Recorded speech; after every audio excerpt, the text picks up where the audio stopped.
সবার নিশ্চয়ই মনে আছে আত্মাবন্দী জাদুর কথা। হ্যাঁ, আজকে আমরা নিয়ে এসেছি আত্মাবন্দী জাদুর দ্বিতীয় পর্ব। কিরে ভাই, চলুন ফার্স্ট পার্টি কি ছিল? না বাড়িয়ে কখন গেল? ভয় রাজ্যে হারাতে গিয়ে পথ হারিয়ে ফেলছেন না তো? জি হ্যাঁ, সবার সাথে আপডেটেড থাকতে এক্ষুনি সাবস্ক্রাইব করে নিন আর ঘন্টা বাজিয়ে দিন। শীতকালে পাহাড়ি এলাকায় কাঠ সংগ্রহের একটা নির্দিষ্ট নিয়ম থাকে। শীতের শুরুতে মানুষ প্রথমে নিজেদের বাড়ির কাছাকাছি এলাকা থেকে কাঠ সংগ্রহ করে। যখন কাছের কাঠ শেষ হয়ে যায় তখন তারা ধীরে ধীরে একটু দূরের জঙ্গলের দিকে এগিয়ে যায়। রেণুকা বাড়ি থেকে বের হলো ঠিকই, কিন্তু তার মাথার ভেতর তখন অন্য এক পরিকল্পনা। সে ভাবল কাছাকাছি জঙ্গল থেকে তো তারা রোজই কাঠ আনে, কিন্তু এখন সেখানে ভালো কাঠ পাওয়া একটু কঠিন, খুঁজতে অনেক সময় লাগবে। তার চেয়ে বরং সে একটু দূরে যাক, যেখানে সচরাচর কেউ কাঠ নিতে যায় না। সেখানে নিশ্চয়ই অনেক ভালো এবং শুকনো কাঠ পাওয়া যাবে, আর সে খুব তাড়াতাড়ি কাজ শেষ করে ফিরতে পারবে। এই ভেবে রেণুকা পরিচিত পথ ছেড়ে একটু দূরের জঙ্গলের দিকে হাঁটা শুরু করলো। হাঁটতে হাঁটতে সে বাড়ি থেকে প্রায় 1 কিলোমিটার দূরে চলে এলো। সে এমন একটা এলাকায় এসে পৌঁছালো যা দেখে মনে হচ্ছিল এখানে গত কয়েকদিনে বা হয়তো কয়েক সপ্তাহে গ্রামের কোনো মানুষ কাঠ নিতে আসেনি। চারপাশটা কেমন নিস্তব্ধ, বুনো ঝোপঝাড়গুলো অনেকটা ঘন। রেণুকার অনুমান ঠিক ছিল, সেখানে প্রচুর শুকনো কাঠ পড়েছিল। খুব খুশি হলো রেণুকা। সে দ্রুত হাতে কাঠ কুড়াতে শুরু করলো। তার কাজ প্রায় শেষের দিকে, কাঠগুলো গোছানো হয়ে গেছে। ঠিক তখনই সেই নির্জন জঙ্গলের নিস্তব্ধতা ভেঙে এক ভয়ঙ্কর ঘটনা ঘটল। কি সেই ঘটনা? চলুন শুরু করা যাক। আজ আবার শুনতে পাচ্ছেন শব্দটা?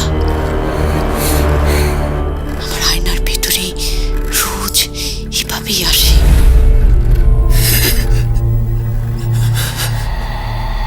Bhoot.com with Russell. Welcome back. আপনাদের সবাইকে স্বাগত জানাচ্ছি আমি রাসেল। আশা করছি আপনারা সবাই ভালো আছেন, ভালোর দলে আছেন। আমিও ভালো আছি আর ভালোর দলেই আছি। নতুন একটা ঘটনায় যাব, যেভাবে লেখা আছে সেভাবেই পড়ে শোনাচ্ছি। প্রিয় রাসেল ভাই, কেমন আছেন? আশা করি ভালো আছেন এবং আপনার পরিবার সবাইকে আল্লাহ ভালো রেখেছেন। ভাইয়া, আমি নিয়মিত একজন লিসেনার। 2013 সাল থেকে আপনার সাথে আছি এবং ইনশাল্লাহ থাকবো। এটা আমার দ্বিতীয় ঘটনা। এর আগেও একটা ঘটনা পাঠিয়েছিলাম, কিন্তু হয়তো কোনো সঙ্গত কারণে সেটি সিলেক্টেড হয়নি। সিলেক্ট করা বা না করা আপনার ব্যাপার। আজ যে ঘটনাটি লিখতে বসলাম সেই ঘটনাটা একটা কুয়াকে নিয়ে। সেই কুয়াটার কিছু ছবি আপনার গ্রুপে পোস্ট করেছিলাম। সবাই কমেন্ট করেছে ঘটনাটি লিখে পাঠানোর জন্য, অনেকে ইনবক্সে গিয়েও বলেছে। তাই আশা নিয়ে ঘটনাটা লিখতে বসলাম দ্বিতীয়বারের মতো। এই ঘটনা সিলেক্ট করা বা না করা একান্তই আপনার ব্যাপার। ঘটনায় যাবার আগে আমি আমার নানার সম্পর্কে বলে নেই। আমার নানা ছিলেন একজন নামকরা কবিরাজ। আমার নানাকে চেনে না এমন লোক খুব কম পাওয়া যাবে। আমার নানা বাড়িটা ছিল টাঙ্গাইল জেলার করটিয়া ইউনিয়নের নামদার কুমুল্লি গ্রামের। আমার নানার নাম ছিল টুক্কু ফকির, মোহাম্মদ টুক্কু ফকির। নামকরা কবিরাজ ছিলেন তিনি, খোঁজ নিলে অনেকেই চিনবেন। আমার নানার ঘরের পাশেই পেছনেই ছিল একটা বাঁশঝাড় এবং একটা কুয়া। সেই কুয়া ব্যবহার হতো আগেই। সেই কুয়ার বয়স সম্পর্কে লোকমুখে শোনা যায় 170 থেকে 175 বছর। আমার নানার কাছে অনেক পালিত জিন ছিল। সেই জিন দিয়ে আমার নানা কবিরাজি কাজ করাতো এবং আমার নানাকে জিনরা একটা পাথর দিয়েছিল। সেই পাথর দিয়ে নানা মানুষের রোগ নির্ণয় করত। অনেক জিনকে বোতলবন্দি করে রেখেছিলেন তিনি, মাটি খুঁড়ে পুঁতে রাখতেন বোতলগুলো। এখন আসি মূল ঘটনায়। গত আগস্ট মাসের 20 তারিখ দুপুরে আমার ফোনে আমার নানু ফোন করে জানায়, তোর নানাকে খুঁজে পাওয়া যাচ্ছে না। সবাই বলা বলি করছে তোর নানা সেই কুয়াতে পড়েছে। ফায়ার সার্ভিসের লোকরাও এসেছে, তুই তাড়াতাড়ি আয়। ফোন কেটে দিলেন। আমার মাথায় আকাশ ভেঙে পড়ল, চোখ দিয়ে পানি পড়তে লাগলো। বলে রাখি, আমার নানার বয়স ছিল 104 বছর। ওই গ্রামের একজন লোকই ছিল যার এত বয়স, এই জন্য তার স্মরণ শক্তি খুব একটা ছিল না। হাঁটাচলা করতে পারতেন, কিন্তু নিজ থেকে কাউকে চিনতেন না। নানুর ফোন কাটার পর আমি নানুর বাড়ির উদ্দেশ্যে রওনা হই। আমার বাড়ি থেকে নানুর বাড়ি যেতে 1 ঘন্টার পথ। আমি নানু বাড়ি গিয়ে দেখি আমার নানাকে এখনো পাওয়া যায়নি। সেখানে ফায়ার সার্ভিসের লোকজন খুঁজছে। টাঙ্গাইল থেকে ডুবুরি এসেছে। সিদ্ধান্ত নেওয়া হলো কুয়ার পানি সেঁচে তারপরে লাশটাকে খুঁজে বের করবে। কিন্তু তা হলো আর এক বিপত্তির, কারণ এখন বর্ষার সিজন, তাই সেচ দেয়া মোটেও সম্ভব না। তখন ফায়ার সার্ভিসের এক লোক বলল, একটা বাঁশ নিয়ে আসেন। অনেক বড় একটা বাঁশ নিয়ে আসা হলো। সেই বাঁশের মাথায় আংটা বেঁধে দেয়া হলো। কুয়াতে অনেকক্ষণ খোঁজ করার পর নানার পরনের লুঙ্গি সেই আংটার সাথে উঠে এলো। সবাই শিওর হলো এখানেই নানা পড়েছে। আর একটু বলতে ভুলে গিয়েছি, আমার নানা যখন কুয়ার দিকে যাচ্ছিলেন তখন আমার এক মামি নানাকে দেখেছিলেন এবং আটকাতে যাওয়ার জন্য দৌড়ও দিয়েছিলেন, কিন্তু আমার মামি পড়ে যান বললে ভুল হবে। আমার মামির কথা মতে তাকে পেছন থেকে কেউ ধাক্কা দেয়। তারপর তিনি পড়ে যান এবং তার হাত ভেঙে যায় এবং ওইখানেই তিনি অজ্ঞান হয়ে যান। তার জ্ঞান ফিরে পান পরদিন সকালে। ঘটনায় ফিরি, অনেকক্ষণ খোঁজার পর আমার নানার হাতের সাথে আংটা আটকে গেল। তখন ফায়ার সার্ভিসের লোক বলল, এবার কাজ হয়েছে, আপনারা সবাই বাঁশ ধরেন। সবাই মিলে নানাকে ওঠালো, কিন্তু তখন নানা মৃত। এখন কথা হচ্ছে, একটা মানুষ যখন কুয়াতে দেখার চেষ্টা করে তখন সে নিচের দিকে মাথা দিয়ে দেখে দেখার জন্য। তার মানে কেউ যদি কুয়াতে পড়ে তাহলে মাথা থাকবে নিচের দিকে, পা থাকবে ওপরের দিকে। কিন্তু অবাক করা ব্যাপার হচ্ছে, নানাকে যখন তুলে আনা হয় তখন মাথা ছিল ওপরে। এখানে আমি একটু কথা বলতে চাই, সেটা যে আপনি বলছেন যে যখন কুয়াতে কেউ দেখার চেষ্টা করবে তখন মাথা নিচের দিকে যাবে, কিন্তু কুয়াতে যদি পানি থাকে তাহলে কি সেইভাবেই মাথা নিচের দিকে পা উপরে থাকা সম্ভব? নাকি মানুষ বাঁচার চেষ্টা করলে তখন তিনি ঘুরে যাবেন, অর্থাৎ মাথাটা উপরের দিকে থাকবে? আমার মনে হয় এই ব্যাপারে যারা শুনছেন তারা আরও বেশি আমাকে মন্তব্য করে সাহায্য করতে পারেন। যাই হোক, তিনি বলছেন 2 ঘন্টা কুয়াতে পড়ে থাকার পর তার পেটে 1 ফোঁটা পানিও ছিল না। নানাকে তুলে সকল ধর্মীয় কাজ শেষ করা হয়। ঘটনাটি এখানেই শেষ হলে পারত, কিন্তু হলো না। ঘটনাটা শুরু এখান থেকেই।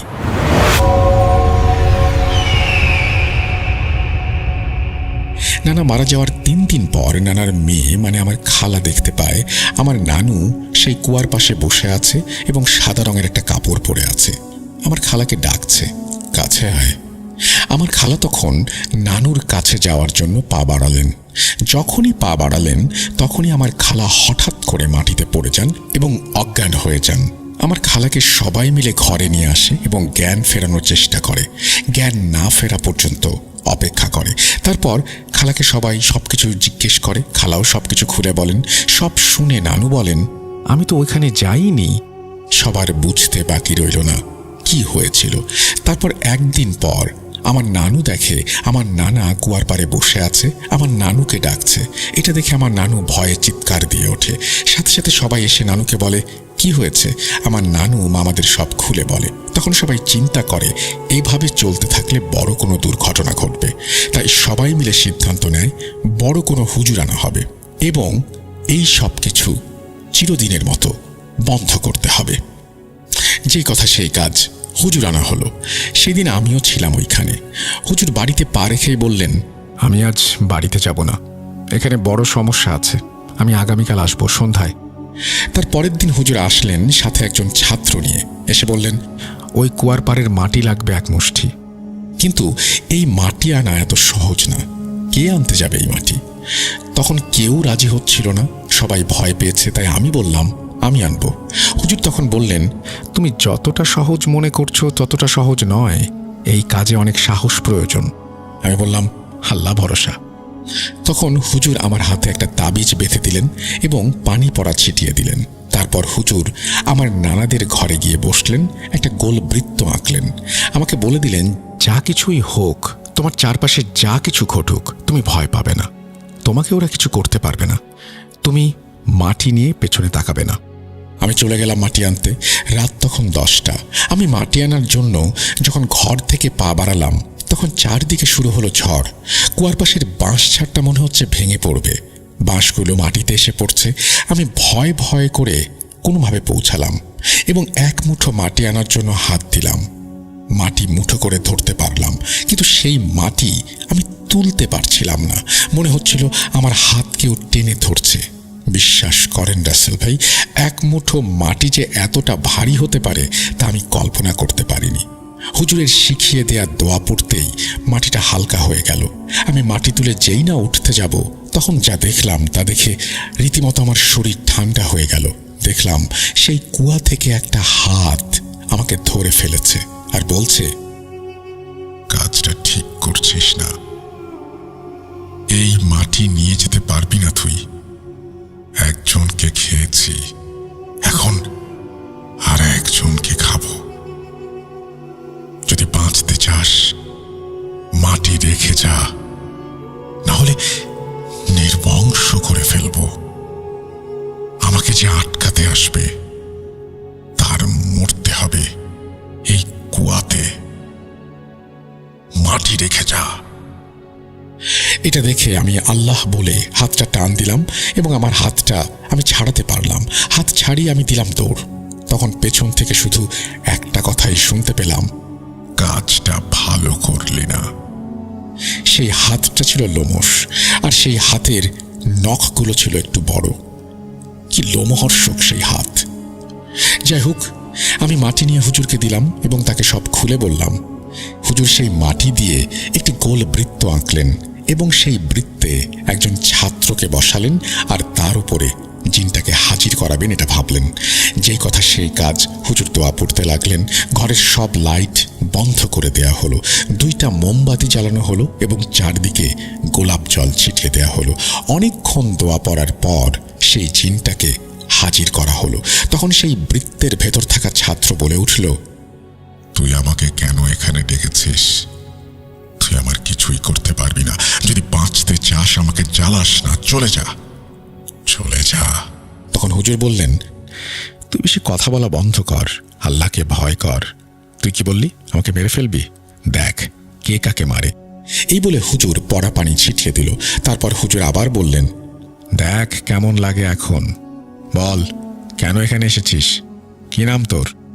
তখন জিনটা বলল, আমি এখানে 100 বছর ধরে আছি, কারো ক্ষতি করি না আমি, কিন্তু এই টুক্কু কবিরাজের কাছে একদিন একটা রোগী আসে, তাকে জিনে ভর করেছিল। সেই জিনটা ছিল আমার বোন। আমি স্বপ্নে টুক্কু কবিরাজকে অনেকবার বলেছিলাম, এই কাজটা তুই করিস না, আমার বোন এরকম একটা ক্ষতির মুখে পড়ুক, আমি চাই না, আমার বোনের ক্ষতি করিস না। একদিন আমার বোনকে বন্দি করলো সে, ওর ঘরের ভেতর গর্ত করে পুঁতে রাখলো। সেই থেকে আমি ওর ক্ষতি করার চেষ্টা করছিলাম, কিন্তু পারছিলাম না। ওর পালিত কিছু জিনদের কারণেই আমি পারছিলাম না। আর ও 5 ওয়াক্ত নামাজ পড়তো, পাক পবিত্র থাকতো। হঠাৎ সেই সুযোগ পাই আর আমি আমার প্রতিশোধটা নিয়ে ফেলি। আমার বোনকে আমি ছাড়িয়ে এনেছি। আমি এই বাড়ির কাউকে ছাড়ব না। আমি যাব না, কেউ আমাকে তাড়াতেও পারবে না। তখন হুজুর সেই মাটির ওপর কিছু আয়াত পড়ে ফুঁ দিয়ে সেই ছাত্রর ওপরে ছুঁড়ে মারে। জিনটা আরো ভয়ঙ্কর কণ্ঠে বলে ওঠে, ভুল করছিস, বাঁচবি না কেউ। তখন খেয়াল করে দেখলাম হুজুরের চোখগুলো রক্তবর্ণ হয়ে গিয়েছে রাগে। হুজুর রেগে তার সাথে আনা জমজমের পানি এবং কালো গুঁড়ো মতো কি একটা যেন ছুঁড়ে মারলেন। তখন জিনটা বলে উঠল, আমাকে ছেড়ে দে হুজুর, আমাকে ছেড়ে দে, কথা দিলাম আমি তোকে অনেক শক্তিশালী বানিয়ে দেব। হুজুর বলেন, আমাকে কি শক্তিশালী বানাবি? তুই নিজের কথা চিন্তা কর। আল্লাহর কালামের ওপরে কোনো শক্তি নেই। আজ তোর মৃত্যুর সময় এসেছে। এর মাঝে হঠাৎ আমরা একটা সুন্দর ঘ্রাণ পেতে লাগলাম। সুন্দর করে কেউ একজন সালাম দিলেন। বিশ্বাস করেন আর নাই করেন, এত সুন্দর কণ্ঠ আমি আমার জীবনে কখনো শুনিনি। বলছেন অদৃশ্য কেউ, আসসালামু আলাইকুম হুজুর। এই জিনটাকে ছাড়বেন না, ও আমাদের মালিককে মেরে ফেলেছে। আমরা যখন এখানে ছিলাম না, সেই সুযোগ বুঝে ওরা মালিককে কুয়াতে ফেলে দিয়েছে। আমাদের মালিকের বয়স হয়েছিল, তাই তার হিতাহিত জ্ঞান খুব একটা ছিল না। ওরা আমাদের মালিককে ওদের মায়াজালে ফেলে কুয়াতে পতিত করেছে। আমরা আমার মালিককে একটা পাথর দিয়েছিলাম হুজুর। সেই পাথর দিয়ে আমাদের মালিক সবার চিকিৎসা করত। খুব ভালো মানুষ ছিল আমাদের মালিক, আর এই দুষ্টু জিনটা তাকেই মেরে ফেলেছে। আমরা আপনার সাথে আছি, আপনি একে বন্দি করুন। আমাদের মালিককে যতটা কষ্ট দিয়েছে, ওকেও ঠিক ততটাই কষ্ট দিন। তখন হুজুর বললেন, কে তুমি? তোমার নাম কি? তখন সেই অদৃশ্য সুন্দর কণ্ঠ বলে উঠল, আমার নাম আব্দুল্লাহ। আমরা 3 ভাই, আমরা টুক্কু কবিরাজের সাথে থাকতাম। হুজুর, এখন বেশি কথা বলার সময় নেই। আপনি এক কাজ করেন, আমি বলছি কি করতে হবে। আমরা ওকে আটকে রাখতে সাহায্য করব। ও শক্তিশালী খারাপ জিন। হুজুর, আপনি 1 গ্লাস পানি নিন, তারপর সেই পানিতে সুনির্দিষ্ট একটি সূরা পড়ে ওই শয়তানটার গায়ে ছুঁড়ে মারুন। আর সেই কুয়ার পাড় থেকে যে মাটি দিয়ে বৃত্ত করেছেন, সেই মাটিতে এই সূরা পড়ে ফুঁ দিন। যেই কথা সেই কাজ। হুজুর পানি এবং মাটি ছুঁড়ে মারতেই সেই খারাপ জিনটা বলে উঠল, আমাকে ছেড়ে দিন হুজুর, যা চাইবেন তাই দিব। আপনাকে অনেক ধনী করে দেব, আমাকে যেতে দিন। তখন আব্দুল্লাহ বলে উঠল, আপনি ওর কথায় কান দেবেন না। ও আপনাকে ধোঁকা দেওয়ার চেষ্টা করছে। আপনি ওপরের দিকে হাত বাড়ান। এই নিন একটা বোতল। তখন হুজুর ওপরের দিকে হাত বাড়ালেন এবং একটা কাঁচের বোতল আসলো। তখন আব্দুল্লাহ বলল, এই বোতলটা আপনার সামনে রাখুন এবং এই দোয়াটি পড়ে এই শয়তানটিকে বন্দি করুন। হুজুর ফুঁ দিলেন এবং শয়তানটা অনুরোধ করতে থাকলো তাকে ছেড়ে দেবার জন্য। হুজুর বললেন, তুই বলেছিলি না তোর অনেক ক্ষমতা, তুই তোর বোনের মতো সারা জীবন বন্দি থাকবি। এবার দেখিস আল্লাহর কালামের শক্তি। আব্দুল্লাহ বলল, তুই আমার মালিককে মেরেছিস, আজ তোর কোনো উপায় নেই। এরপরে আব্দুল্লাহর সহযোগিতায় জিনটিকে বন্দি করা হলো। জিনটি বন্দি হতেই আব্দুল্লাহ অন্ধকারে মিলিয়ে গেল। হুজুর বলে উঠলেন, আলহামদুলিল্লাহ, আমরা সফল হয়েছি। ও আর কখনোই বের হতে পারবে না। আপনারা এই বোতলটা কুয়াতে ফেলে দেবেন এবং কুয়াটা মাটি দিয়ে ভরাট করে দেবেন। ধন্যবাদ আব্দুল্লাহকে। আজ উনি না থাকলে অনেক সমস্যা হয়ে যেত। আল্লাহ নিশ্চয়ই ওনাকে এই ভালো কাজের প্রতিদান দেবেন। হুজুর আব্দুল্লাহকে তার সাথে যাবার জন্য অনুরোধ করেছিলেন, কিন্তু আব্দুল্লাহ সেই অনুরোধ রাখতে পারেননি। তিনি তার মালিকের স্মৃতিস্বরূপ এই বাড়িতেই থাকতে চান।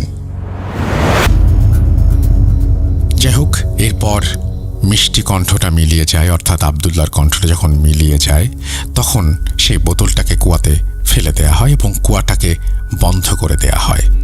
ঘটনাটি পড়ে শোনালে খুশি হব এই বলেই তিনি তার ঘটনা শেষ করেছেন এবং তিনি বলছেন, ঘটনায় আমি কোনো সংযোজন করিনি, যা ঘটেছে তাই লেখার চেষ্টা করেছি। Thank you so much. এবং সেই পাথরটা আব্দুল্লাহ দেয়া সেই পাথরটা কিভাবে পেল না সেটাও লিখে পাঠাবেন তিনি জানিয়েছেন। আপনাকে অসংখ্য ধন্যবাদ ঘটনা লিখে পাঠানোর জন্য। আশা করছি ভবিষ্যতেও আপনার ঘটনা পাবো। আমরা চলে যাব আমাদের পরবর্তী ঘটনায়, তবে যাবার আগে একটু বলি, আপনি যে বলছিলেন যে আপনার আগের ঘটনাগুলো সিলেক্টেড হয়নি, এটা কিন্তু আসলে আপনি ঠিক নিশ্চিত হতে পারবেন না, কারণ অনেক ঘটনাই এখনো কিউয়ে পড়ে আছে। সুতরাং একটা একটা করে আমরা ঘটনা শোনাচ্ছি। এই যে আপনার ঘটনাটা আপনি বুঝতেই পারছেন, অনেক আগে পাঠিয়েছিলেন, আজকে শোনানো হচ্ছে। হয়তো আগের ঘটনাটিও কোনো একটা সময় হয়তো শোনানো হবে।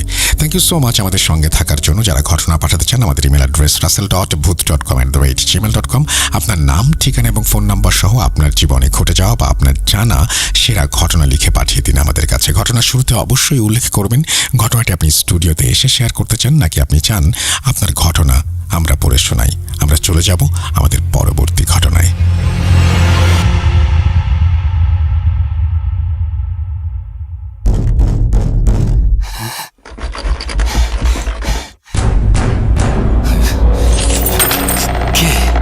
আমি অশরীরী, দেখতে পাবে না কবু। এত কাল ধরে শুনছো, শুনতে কি পাও না তবু? ভূত.com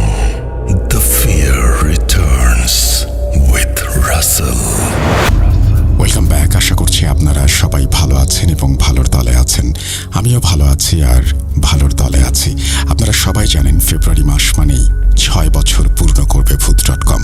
আর সেই উপলক্ষে আমরা যেমন দারুণ সব ঘটনা কালেক্ট করছি, একইভাবে আমরা চাচ্ছি 2 মিলিয়নের এক বিরাট পরিবার হতে।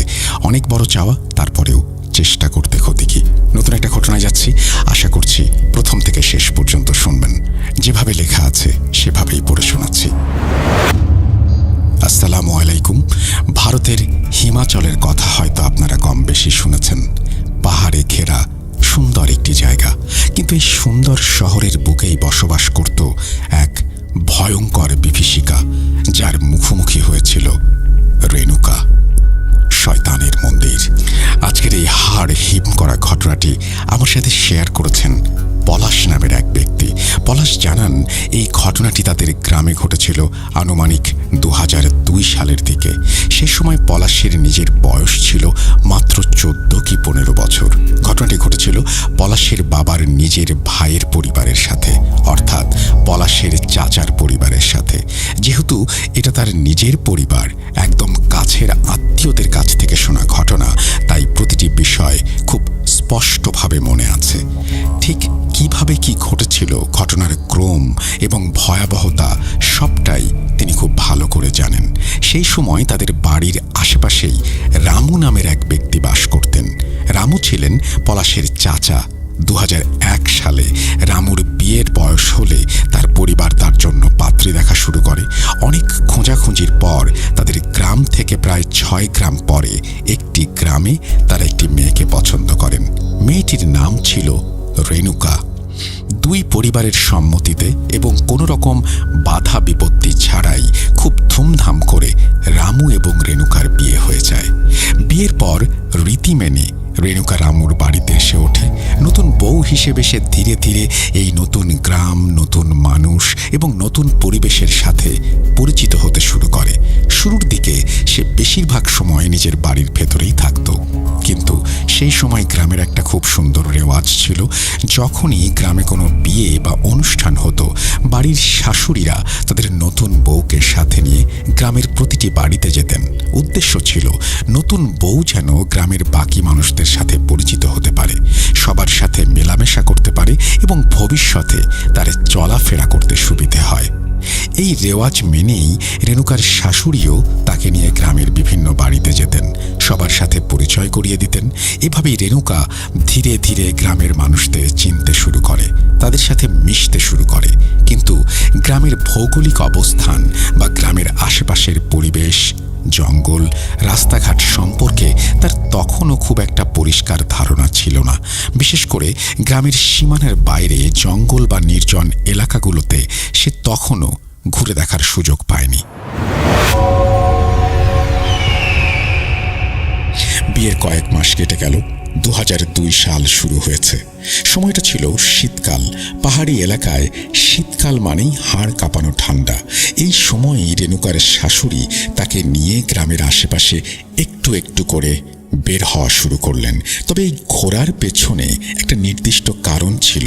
সেই সময়ে গ্রামের বেশিরভাগ মানুষই মাটির চুলায় রান্না করতেন। গ্যাস সিলিন্ডারের ব্যবহার তখন গ্রামে সেইভাবে পৌঁছায়নি, বা থাকলেও তা খুব ব্যয় সাপেক্ষ ছিল। তাই রান্নার জ্বালানি হিসেবে কাঠের ওপরেই ভরসা করতে হতো। আর এই কাঠের যোগান আসত গ্রামের পাশের জঙ্গল থেকে। প্রতিদিনের রান্নার জন্য প্রতিদিন কাঠ সংগ্রহ করে আনতে হতো। রেণুকার বিয়ের আগ পর্যন্ত তার শাশুড়ি গ্রামের অন্যান্য মহিলাদের সাথে দল বেঁধে জঙ্গলে যেতেন এবং কাঠ সংগ্রহ করে আনতেন।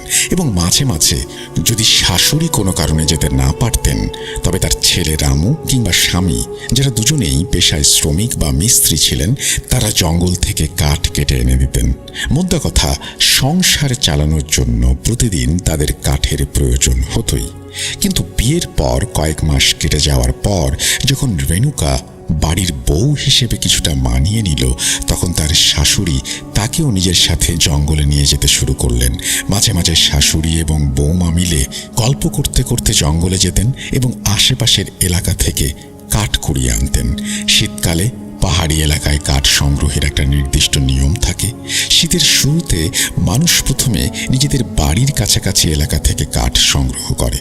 যখন কাছের কাঠ শেষ হয়ে যায়, তখন তারা ধীরে ধীরে একটু দূরে জঙ্গলের দিকে যায়। এইভাবেই চক্রাকারে তারা জঙ্গলের গভীরে প্রবেশ করে। রামুদের পরিবারের জীবনযাত্রাও এইভাবে বেশ স্বাচ্ছন্দ্যে কেটে যাচ্ছিল। তারা কাঠ আনত, রান্না করত, পুরুষরা কাজে যেত, মহিলারা ঘর সামলাত। জীবনটা ছিল ছকে বাঁধা, খুব বেশি জটিলতা ছিল না। এভাবেই সময় গড়িয়ে ফেব্রুয়ারি মাস চলে এলো। শীত তখনও জাঁকিয়ে আছে। একদিন দুপুর গড়িয়ে বিকেল হতে চলেছে। ঠিক সেই গোধূলি বেলার আগ মুহূর্ত। পাহাড়ি এলাকায় শীতের দিনে এমনিতেই খুব তাড়াতাড়ি অন্ধকার হয়ে যায়, তাই সাধারণত বিকেল হওয়ার আগেই, অর্থাৎ আলো থাকতে থাকতেই গ্রামের মহিলারা কাঠ সংগ্রহ করতে যেতেন। সেদিনও ঠিক সেই নিয়ম মেনেই রেণুকা এবং তার শাশুড়ি কাঠ সংগ্রহের জন্য বের হওয়ার প্রস্তুতি নিচ্ছিলেন। ঠিক এমন সময় হঠাৎ করেই তাদের বাড়িতে কিছু অতিথি এসে উপস্থিত হলেন। পরিস্থিতিটা একটু জটিল হয়ে উঠল। একদিকে বাড়িতে অতিথি এসেছেন, তাদের আপ্যায়ন করা দরকার, তাদের সাথে কথা বলা দরকার। অন্যদিকে রান্নার জন্য বাড়িতে পর্যাপ্ত কাঠ নেই। কাঠ আনাটাও অত্যন্ত জরুরি। আর সেই যুগে তো এখনকার মতো মোবাইল ফোন ছিল না যে চট করে রামু বা তার বাবাকে ফোন করে বলে দেয়া যাবে যে বাড়িতে মেহমান এসেছে, তোমরা তাড়াতাড়ি চলে এসো, আসার সময় কাঠ নিয়ে এসো। যোগাযোগ ব্যবস্থার এই সীমাবদ্ধতার কারণে রামু বা তার বাড়ির লোকজন না ফেরা পর্যন্ত অপেক্ষা করা সম্ভব ছিল না, কারণ তারা ফিরবেন কাজ শেষ করে ততক্ষণে সন্ধ্যা পেরিয়ে রাত হয়ে যাবে। আর অন্ধকারের মধ্যে পাহাড়ি জঙ্গলে কাঠ খুঁজতে যাওয়া প্রায় অসম্ভব এবং বিপজ্জনক। অন্যদিকে রেণুকা মেয়েটি ছিল অত্যন্ত ভক্তিপরায়ণ এবং কাজের ব্যাপারে খুব চটপটে। পূজা পাঠ করতে সে ভালোবাসত, আর সংসারের কাজ, সে রান্না হোক, কাপড় ধোয়া হোক বা কাঠ আনা হোক, সব কাজেই সে ছিল খুব দ্রুত। সে খুব অল্প সময়ের মধ্যে অনেক কাজ গুছিয়ে ফেলতে পারত। এই পরিস্থিতিতে রেণুকা তার শাশুড়িকে বলল, মা, আপনি না হয় বাড়িতে থাকুন, মেহমান এসেছে, তাদের ঠিকমতো আপ্যায়ন দরকার। গল্প করুন, আমি চট করে জঙ্গল থেকে কাঠ কেটে আনছি, বেশি সময় লাগবে না। এখানে একটা কথা বলা দরকার। রেণুকা একা জঙ্গলে যাচ্ছে, এটা কিন্তু খুব অস্বাভাবিক বা ভয়ের বিষয় ছিল না তাদের কাছে, কারণ সেই পাহাড়ি গ্রামে এবং আশেপাশের গ্রামগুলোতে মেয়েরা বা বউরা একা বা দল বেঁধে কাঠ কাটতে যাবে, এটা ছিল নিত্য নৈমিত্তিক ব্যাপার। এটা তাদের অভ্যাসে পরিণত হয়েছিল। তাছাড়া রেণুকা এর আগেও তার শাশুড়ির সাথে বেশ কয়েকবার জঙ্গলে গিয়েছিল। তাদের বাড়ি থেকে বড়জোর 500 থেকে 700 মিটার দূরে গেলেই জঙ্গল শুরু হয়, যেখানে প্রচুর কাঠ পাওয়া যায়। আর দিনের বেলা সেখানে আশেপাশের গ্রামের মানুষজনও থাকে, তাই ভয়ের কোনো কারণই ছিল না। শাশুড়িও তাই রেণুকার কথায় রাজি হয়ে গেলেন। তিনি ভাবলেন, বৌমা যখন বলছে তখন তাড়াতাড়ি ফিরে আসবে। তাই রেণুকাকে একা পাঠিয়ে তিনি অতিথিদের আপ্যায়নে ব্যস্ত হয়ে পড়লেন। রেণুকা বাড়ি থেকে বের হলো ঠিকই, কিন্তু তার মাথায় তখন অন্য একটা পরিকল্পনা কাজ করছিল। সে ভাবল, কাছাকাছি জঙ্গল থেকে তো তারা রোজই কাঠ আনে, কিন্তু সেখানে ভালো কাঠ পাওয়া এখন একটু কঠিন, খুঁজতে অনেক সময় লেগে যাবে। তার চেয়ে বরং সে একটু দূরে যাক, সেখানে সচরাচর কেউ কাঠ নিতে যায় না, সেখানে নিশ্চয়ই অনেক ভালো এবং শুকনো কাঠ পাওয়া যাবে, আর সে খুব তাড়াতাড়ি কাজ শেষ করে বাড়িও ফিরে আসতে পারবে। এই ভেবে রেণুকা পরিচিত পথ ছেড়ে একটু দূরের জঙ্গলের দিকে হাঁটা শুরু করলো। হাঁটতে হাঁটতে সে বাড়ি থেকে প্রায় 1 কিলোমিটার দূরে চলে এলো। সে এমন একটা এলাকায় এসে পৌঁছালো যা দেখে মনে হচ্ছিল এখানে গত কয়েকদিনে বা গত কয়েক সপ্তাহে গ্রামের কোনো মানুষ কাঠ নিতে আসেনি। চারপাশটা কেমন নিস্তব্ধ, বুনো ঝোপঝাড়গুলো অনেকটা ঘন। তবে রেণুকার অনুমান ঠিক ছিল, সেখানে প্রচুর শুকনো কাঠ পড়ে আছে। রেণুকা খুব খুশি হলো। সে দ্রুত হাতে কাঠ কুড়াতে শুরু করলো। তার কাজ প্রায় শেষের দিকে, কাঠগুলো গোছানো হয়ে গিয়েছে। ঠিক তখনই সেই নির্জন জঙ্গলের নিস্তব্ধতা ভেঙে এক ভয়ঙ্কর ঘটনা ঘটল। এমন কিছু ঘটল যা ছিল কল্পনারও বাইরে, হাড় হিম করা এক অভিজ্ঞতা। সময়টা ছিল বিকেল, সূর্য ডুবতে তখনও কিছুটা বাকি। রোদ থাকলেও তা ছিল পড়ন্ত বিকেলের ম্লান রোদ। হঠাৎ করেই জঙ্গলের ঠিক মাঝখান থেকে রেণুকার গগন বিদারী চিৎকার শোনা গেল। সে চিৎকার করছিল, কাঁপছিল এবং অদ্ভুত সব আওয়াজ করছিল। সেই নির্জন জায়গায় তখন রেণুকা ছাড়া আর কোনো মানুষ ছিল না যে তাকে সাহায্য করবে বা দেখবে আসলে কি হয়েছে। বেশ কিছুক্ষণ ধরে রেণুকা সেখানে একা একাই চিৎকার করতে থাকে, মাটিতে গড়াগড়ি দিয়ে কাঁদতে থাকে। কিছুক্ষণ পর গ্রামের কয়েকজন মানুষ, যারা হয়তো আশেপাশেই কোনো কাজে ছিলেন বা বাড়ি ফিরছিলেন, তারা এই কান্নার আওয়াজ শুনতে পান। আওয়াজটা এতই করুণ এবং অস্বাভাবিক ছিল যে তারা আর দেরি না করে আওয়াজ লক্ষ্য করে জঙ্গলের দিকে দৌড়াতে শুরু করেন। যখন তারা ঘটনাস্থলে পৌঁছান তখন দেখেন এক অদ্ভুত দৃশ্য। রেণুকা মাটিতে পড়ে আছে, কিন্তু তার হাবভাব সম্পূর্ণ অস্বাভাবিক। তাকে দেখে মনে হচ্ছিল সে যেন কোনো ঘোরের মধ্যে আছে বা তার ওপর অশুভ শক্তি ভর করেছে। গ্রামের ভাষায় যাকে বলে ভুতুড়ে আসর। তাকে দেখে মনে হচ্ছিল সে আর সাধারণ কোনো মানুষ নেই, কোনো প্রেতাত্মা বা ছায়া তাকে গ্রাস করে ফেলেছে। গ্রামবাসীদের মধ্যে কয়েকজন রেণুকাকে চিনতে পারলেন। তারা বুঝলেন এ তো রামুর বউ।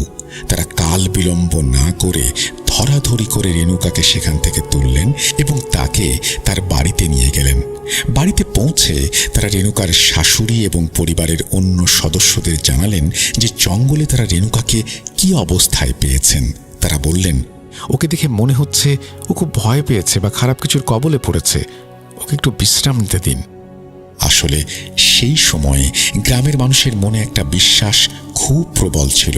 তারা মনে করত যদি কেউ ভর দুপুরে বা পড়ন্ত বিকেলে একা গভীর জঙ্গলে যায় বা এমন কোনো জায়গায় যায় যেখানে মানুষের চলাচল কম, তাহলে সেখানে থাকা শয়তানের শক্তি তাদের উপরে ভর করে। এই অপশক্তি মানুষকে সাময়িকভাবে কষ্ট দেয়, তাদের বুদ্ধি ভ্রম ঘটায় বা তাদের দিয়ে অদ্ভুত আচরণ করায়। কিন্তু সাধারণত কয়েক ঘন্টা পর বা একটু বিশ্রাম নিলে এই প্রভাব আপনা আপনি কেটে যায়। রেণুকার পরিবার এবং যারা তাকে উদ্ধার করে এনেছিল তারাও প্রথমে বিষয়টাকে এভাবেই দেখেছিল। তারা ভেবেছিল হয়তো জঙ্গলের কোনো বাতাস বা ছায়া লেগেছে, একটু পরেই সব ঠিক হয়ে যাবে। সেদিন সন্ধ্যাটা কোনো মতে কেটে গেল। রাতে সবাই খাওয়া দাওয়া করে ঘুমোতে গেল। কিন্তু আসল সমস্যার শুরু হলো সেই রাতে।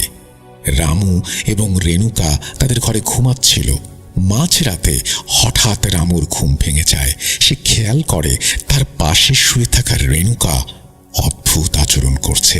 রেণুকা ঘুমের মধ্যেই খুব অদ্ভুত এবং হিংস্রভাবে গোঙাচ্ছিল, গড়গড় শব্দ করছিল। বিয়ের পর কয় মাস কেটে গেছে, তারা প্রতি রাতে একই সাথে ঘুমায়, কিন্তু রামু এর আগে কোনো দিন রেণুকাকে এমন করতে দেখেনি। রেণুকা খুব শান্তশিষ্ট মেয়ে, তার ঘুমের মধ্যে এমন শব্দের অভ্যেস নেই। রামু কিছুটা ঘাবড়ে গেল। সে নিজেকে বোঝালো, হয়তো সারাদিন ধকল গেছে, জঙ্গলে যে ভয়টা পেয়েছে এ তারই রেশ। ভয় পাওয়ার কারণে হয়তো ঘুমের মধ্যে এমন করছে, ঠিক হয়ে যাবে ধীরে ধীরে। এই ভেবে রামু বিষয়টাকে মেনে নিল এবং আবার ঘুমানোর চেষ্টা করলো। কোনো রকমে সেই রাতটা পার হলো। কিন্তু এরপর থেকে তাদের পরিবারে, বিশেষ করে রেণুকার মধ্যে একের পর এক অদ্ভুত পরিবর্তন আসতে শুরু করলো। রামু লক্ষ্য করতে শুরু করলো তার স্ত্রী আগের মতো নেই। তার আচার আচরণে একটা বিশাল পরিবর্তন এসেছে। রামু তার পরিবারের সদস্যদের অর্থাৎ তার বাবা মাকে এই বিষয়টা জানাতে শুরু করলো। সে বলল, মা জানো, ইদানিং রাতে আমার যখনই ঘুম ভাঙে আমি দেখি রেণুকা বিছানায় নেই, ও গিয়ে জানলার উপরে বসে থাকে। ভাবুন একবার দৃশ্যটা। গভীর রাত, চারিদিক নিস্তব্ধ, সবাই ঘুমে আচ্ছন্ন। সে সময় রামু চোখ মেলে দেখছে তার স্ত্রী জানালার গ্রিলে বা চৌকাঠে বসে আছে, এক দৃষ্টিতে বাইরের অন্ধকারের দিকে তাকিয়ে আছে। কখনো কখনো রামু দেখত রেণুকা বিছানাতেই বসে আছে, কিন্তু সে ঘুমাচ্ছে না। অন্ধকারের মধ্যে জলজলে চোখে সে তার স্বামীর দিকে একভাবে তাকিয়ে আছে। আবার কখনো কখনো সে শুয়ে থাকতো ঠিকই, কিন্তু সেই ভয়ঙ্কর পশুর মতো গোঙানি বা গড়গড় শব্দ করে যেত। রেণুকা আগে কোনোদিন এমনটা করেনি। জঙ্গলের সেই ঘটনার পর থেকেই এসব শুরু হয়েছে। এই সমস্যাগুলো মূলত রামুই ফেস করছিল, কারণ রাতে সেই রেণুকার সাথে থাকতো। দিনের বেলাতেও পরিবর্তন আসছিল, কিন্তু রামুর বাবা মা তখন সেই মাত্রায় কিছু লক্ষ্য করেনি। তবে সাবধানতার খাতিরে রামু এবং তার বাবা বাড়ির মহিলাদের, বিশেষ করে রেণুকা এবং তার শাশুড়িকে কড়াভাবে বারণ করে দিয়েছিলেন যে এখন থেকে বাড়ির বাইরে কোনো মহিলার কাঠ আনতে যাবে না। রামু এবং তার বাবাই কাজ থেকে ফেরার সময় কাঠ নিয়ে ফিরবে। যে কোনো পরিবারেই যখন কোনো দুর্ঘটনা ঘটে বা কেউ ভয় পায়, তখন স্বাভাবিকভাবেই সেই পরিবারের কর্তারা একটু বেশি সাবধান হয়ে যান। রামুদের ক্ষেত্রেও তাই হয়েছিল। তারা চাইছিল না রেণুকা আবার ওই জঙ্গলে যাক। সবচেয়ে বড় যে পরিবর্তনটা রেণুকার মধ্যে দেখা গেল তা হলো তার ভাবভঙ্গি বা ভক্তিভাব উধাও হয়ে যাওয়া। যে রেণুকা আগে সব সময় পূজা পাঠ নিয়ে থাকতো, কাপড় ধোয়া বা ঘর মোছার সময়ও যার মুখে সব সময় সৃষ্টিকর্তার নাম থাকতো, এখন সে ওসবের নামও নেয় না। তার মন থেকে যেন ভক্তি জিনিসটাই মুছে গেছে। আগে সে তার অবসর সময়ের পুরোটা পূজা পাঠে কাটাতো, কিন্তু সেই ঘটনার পর থেকে পূজা তো দূরের কথা, সে পূজার ঘরের দিকেও যায় না। অন্যদিকে রেণুকা রামুর প্রতি খুব যত্নশীল ছিল, খুব ভালোবাসত তাকে, কিন্তু এখন সেই ভালোবাসাও কোথায় যেন হারিয়ে গেছে। রামুর মনে হতো রেণুকা এখন আর তার দিকে আগের মতো নজর দেয় না। তাদের সম্পর্কের সেই উষ্ণতা যেন ধীরে ধীরে ফিকে হয়ে আসছিল। রামু যখন তার বাবা মাকে এইসব বিস্তারিত বলল, তখন তার শাশুড়ি অর্থাৎ রামুর মা বিষয়টাকে অন্যভাবে ব্যাখ্যা করলেন। তিনি ভাবলেন, বৌমা নতুন এসেছে, দেখতেও খুব সুন্দর, গ্রামের অনেক মানুষের নজর লাগতে পারে, হয়তো কেউ হিংসা করে কোনো তান্ত্রিক ক্রিয়া বা ব্ল্যাক ম্যাজিক করেছে, বা সোজা কথায় কুনজর দিয়েছে। গ্রামের মহিলারা সাধারণত এই ধরনের সমস্যায় ঝাড়ফুঁক বা নজর কাটানোর ওপর বিশ্বাস রাখেন। রেণুকার শাশুড়িও তাই করলেন। তিনি ঘরোয়া পদ্ধতিতে রেণুকার নজর কাটালেন। তিনি ভাবলেন এতেই সব ঠিক হয়ে যাবে, কিন্তু দুর্ভাগ্যবশত ঠিক হওয়া তো দূরের কথা, পরিস্থিতি আরও খারাপের দিকে মোড় নিল। দিন যত যেতে লাগলো, রেণুকার শাশুড়ি এবার নিজেই কিছু অদ্ভুত জিনিস লক্ষ্য করতে শুরু করলেন। তিনি দেখলেন রেণুকা এখন কারণে অকারণে জঙ্গলে যাওয়ার জন্য জেদ করে। সে বারবার বলে, মা আমি কাঠ আনতে যাব, এবং সবচেয়ে ভয়ের ব্যাপার হলো সে একা যেতে চায়। শাশুড়ি যখনই তাকে আটকান বা বলেন, না পুরুষরা কাঠ আনবে, তোমাকে যেতে হবে না মা, তখন রেণুকার মুখের অভিব্যক্তি সম্পূর্ণ বদলে যায়। তার চোখ মুখ শক্ত হয়ে যায়। সে এমনভাবে তাকায় যেন সে নিজের মধ্যে নেই। তার আচরণে একটা অস্বাভাবিক জেদ এবং হিংস্রতা ফুটে ওঠে। শাশুড়ি তাকে আটকে রাখতে চান ঠিকই, কিন্তু তার মনে একটা খটকা লাগতে শুরু করে। শাশুড়ির মনে এবার অন্য এক সন্দেহ দানা বাঁধল। তিনি ভাবলেন, বৌমা কেন বারবার ওই জঙ্গলে একা যেতে চায়? সে তো এখন আর আগের মতো স্বামীর সেবাও করে না, সংসারের কাজেও মন নেই, সারাদিন যেমন ইচ্ছে চলে। তাহলে কি জঙ্গলে বা গ্রামের বাইরে কারোর সাথে তার কোনো সম্পর্ক গড়ে উঠেছে? সে কি কারোর সাথে দেখা করতে চায়? তিনি এই সন্দেহের কথা তার স্বামী এবং ছেলে রামুকে জানালেন, কিন্তু রামু এবং তার বাবা এই কথা শোনার সাথে সাথে তার নাকচ করে দিলেন। তারা বললেন, এটা হতেই পারে না, রেণুকার স্বভাব আমরা জানি, ও এমন কিছু করতেই পারে না। পুরুষরা যুক্তি দিয়ে ভাবলেও শাশুড়ির মন মানছিল না। তার ষষ্ঠ ইন্দ্রিয় বা সন্দেহ তাকে খোঁচাচ্ছিল। তিনি ভাবলেন, এর একটা বিহিত করতেই হবে, সত্যটা জানতেই হবে। এমনই একদিন রামু এবং তার বাবা কাজে বেরিয়ে গেছেন। বাড়িতে শুধু রেণুকা এবং তার শাশুড়ি। বিকেল হতে না হতেই রেণুকা আবার সেই পুরনো বায়না শুরু করলো। সে শাশুড়ির কাছে এসে বলল, মা আজ আমাকে কাঠ আনতে যেতেই হবে, ঘরে কাঠ নেই। শাশুড়ি বুঝলেন আজকেই সুযোগ। তিনি ঠিক করলেন আজ তিনি রেণুকাকে আটকাবেন না, বরং তাকে যেতে দেবেন এবং লুকিয়ে তার পিছু নেবেন। তিনি দেখতে চান রেণুকা আসলে জঙ্গলে গিয়ে কি করে বা কার সাথে দেখা করে। শাশুড়ি বললেন, হ্যাঁ ঠিক আছে বৌমা, তুমি যাও কাঠ নিয়ে এসো, আমি ততক্ষণে রাতের রান্নাটা বসিয়ে দেই। রেণুকা খুশি হয়ে বেরিয়ে গেল। রেণুকা বাড়ি থেকে বের হওয়ার কিছুক্ষণ পরেই শাশুড়িও পা টিপে টিপে তার পিছু নিলেন।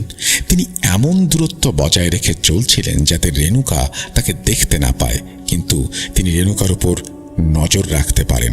রেণুকা হাঁটতে হাঁটতে গ্রাম পার হয়ে সেই জঙ্গলের পথ ধরল। শাশুড়ি দেখলেন রেণুকা প্রায় 1 কিলোমিটার পথ হেঁটে ঠিক সেই জায়গাতে গিয়ে পৌঁছালো যেখানে সেই প্রথম দিন সে চিৎকার করেছিল এবং গড়াগড়ি খাচ্ছিল।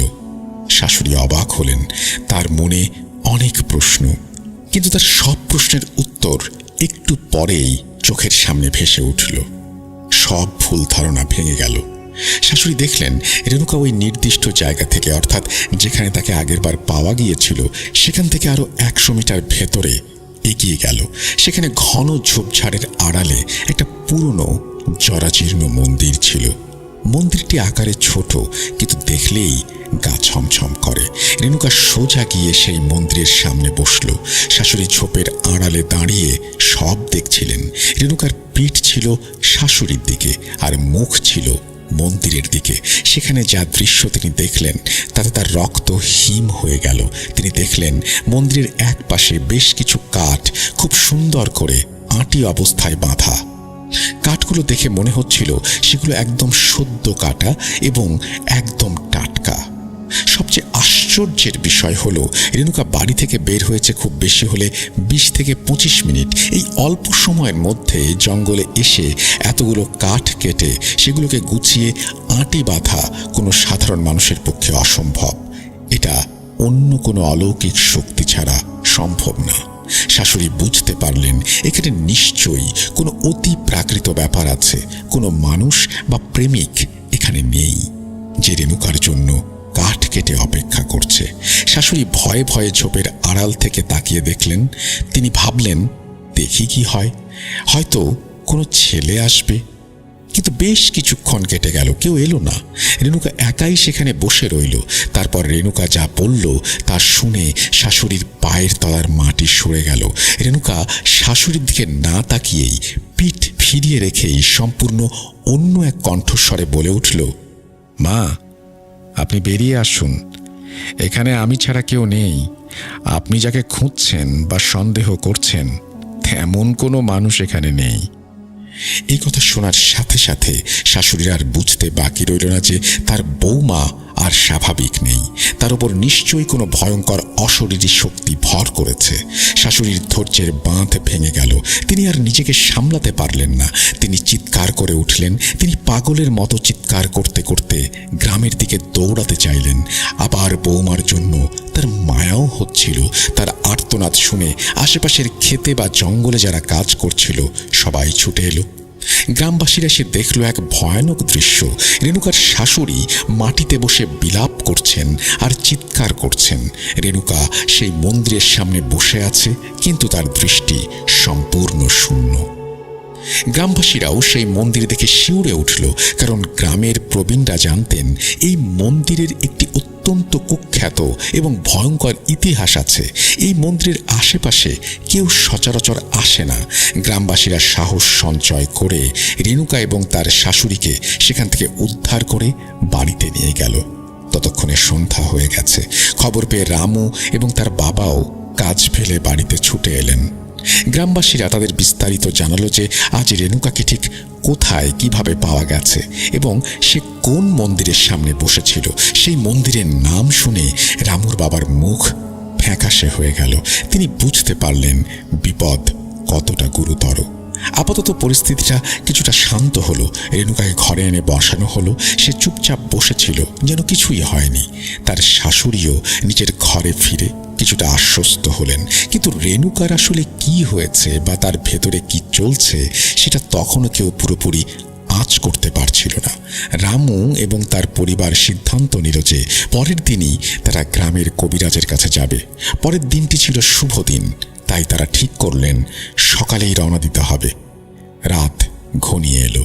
সবাই রাতের খাবার খেয়ে শুয়ে পড়ল, কিন্তু সেই রাতটি তাদের জন্য এক বিভীষিকাময় রাত ছিল। রামু এবং রেণুকা তাদের ঘরে শুয়েছিল। মাঝরাতে হঠাৎ রামুর ঘুম ভেঙে গেল। সে হাত দিয়ে দেখল পাশে রেণুকা নেই। গত কয়েকদিন ধরে এমনটা প্রায়ই হচ্ছিল, তাই রামু খুব একটা ঘাবড়ালো না। সে ভাবল রেণুকা হয়তো সেই আগের মতোই জানালার পাশে বসে আছে বা দরজার কাছে দাঁড়িয়ে আছে। রামু বিছানায় উঠে বসল। সে জানালার দিকে তাকালো, কিন্তু সেখানে রেণুকা নেই। সে দরজার দিকে তাকালো, সেখানেও নেই। এবার রামুর বুকটা ধক করে উঠল। সে দ্রুত টর্চ অন করল। ঘরের কোথাও রেণুকা নেই, কিন্তু যেটা দেখে রামুর হাত পা ঠান্ডা হয়ে গেল তা হলো তাদের ঘরের প্রধান দরজাটা হাঁ করে খোলা।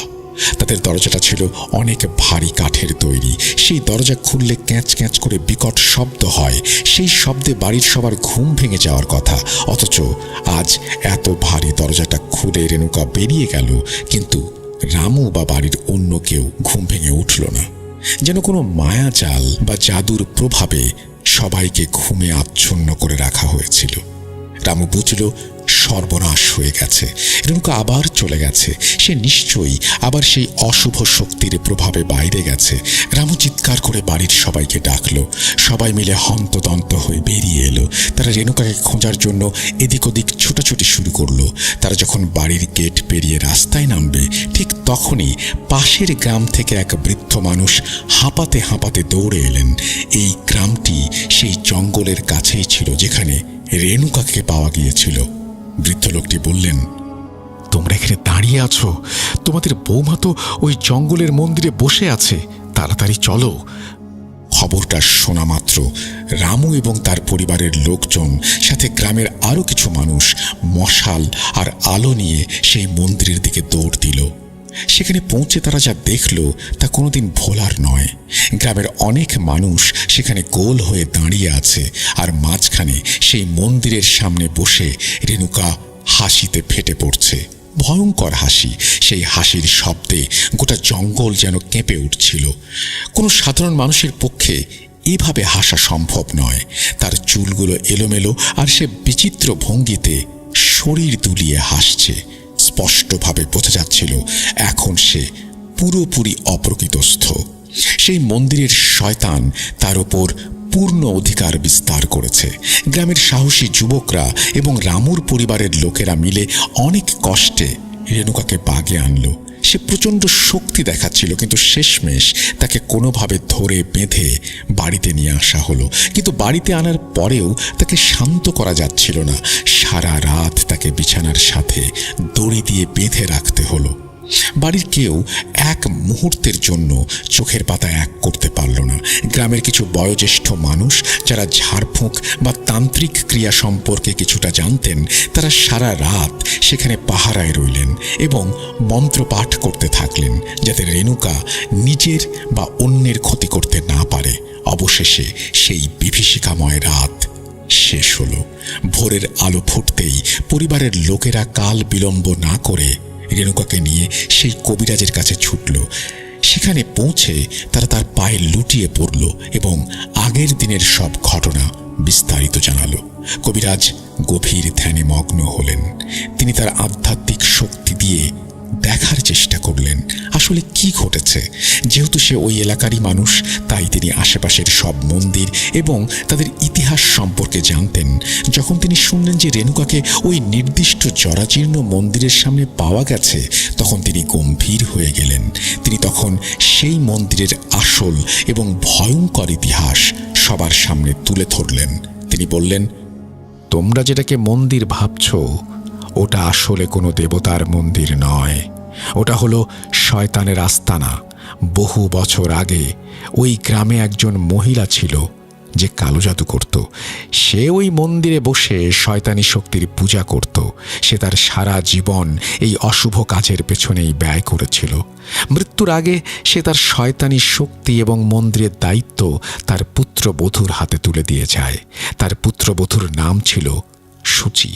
সূচিও তার শাশুড়ির মতোই ওই মন্দিরে নিয়মিত শয়তানের পূজা করত এবং এই কালো জাদুর চর্চা চালিয়ে যেত। কিন্তু যেদিন তার শাশুড়ি মারা যায় এবং ক্ষমতা তার হাতে আসে, তার ঠিক পরের দিনই রহস্যজনকভাবে সূচিরও মৃত্যু হয়। সূচি তখন অনেক কম বয়সের। অকালে এবং অপঘাতে তার মৃত্যু হয়েছিল, আর তার মৃত্যুর পর থেকেই ওই মন্দিরে শয়তানি শক্তি বাসা বাঁধে।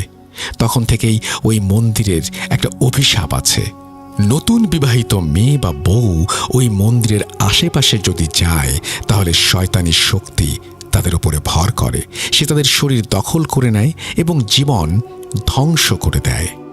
এই কারণেই গ্রামের পুরনো মানুষরা ওই এলাকাটিকে অভিশপ্ত বলে ঘোষণা করেছিল এবং সেখানে যাওয়া নিষিদ্ধ করে দিয়েছিল। মানুষ না যাওয়ার কারণে সেখানে জঙ্গল ঘন হয়ে গিয়েছিল এবং প্রচুর কাঠ জমেছিল। গ্রামের সবাই এটা জানত, কিন্তু রেণুকা যেহেতু বাইরের গ্রাম থেকে এসেছিল এই ইতিহাস জানত না। আর তার শাশুড়িও তাকে সাবধান করার সুযোগ পায়নি, কারণ তিনিও ভাবতে পারেননি যে রেণুকা কখনো একা একা অত দূরে ওই অভিশপ্ত মন্দিরের কাছে চলে যাবে।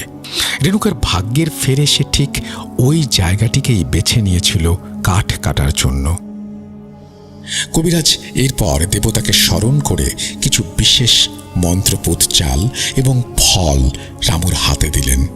তিনি নির্দেশ দিলেন এই চাল এবং ফুল একটা ছোট পোটলায় ভরে রেণুকার কাপড়ের সাথে সেলাই করে দিতে হবে। এটা যেন সবসময় তার সাথে থাকে, আর আগামী 1 সপ্তাহ রেণুকাকে কোনোভাবেই বাড়ির সীমানার বাইরে যেতে দেওয়া যাবে না। তাকে খুব সাবধানে রাখতে হবে। তিনি আরও বললেন যে ওই শয়তানের মন্দিরটি অবিলম্বে ধ্বংস করে ফেলতে হবে এবং সেখানে একটি দেবতার মন্দির স্থাপন করতে হবে, যাতে ওই অশুভ শক্তি চিরতরে বন্দী হয়ে যায়। রামুর পরিবার তার কথা মতোই সব কাজ করল। তারা রেণুকার পোশাকে সেই রক্ষা কবচ গেঁথে দিল এবং তাকে কড়া নজরে বাড়ির ভেতরে রাখল।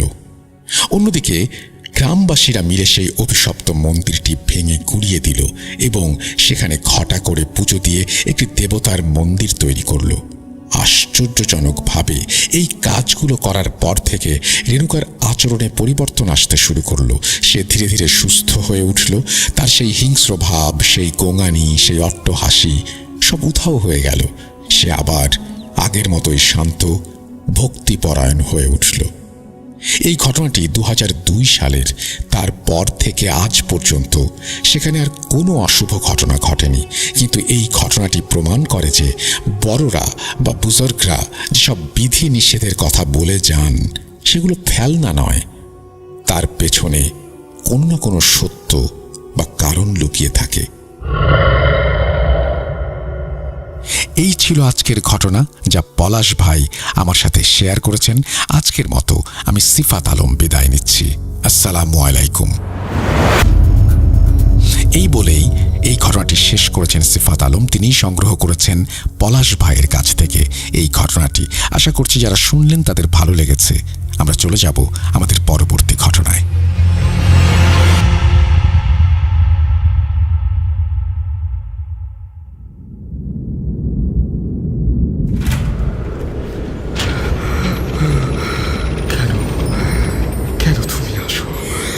আমি শুধু তোমার সাথেই থাকতে চাই। কিভাবে সম্ভব? মৃতদের এই পৃথিবীতে থাকতে নেই। তুমি তুমি চলে যাও, চলে যাও, প্লিজ চলে যাও।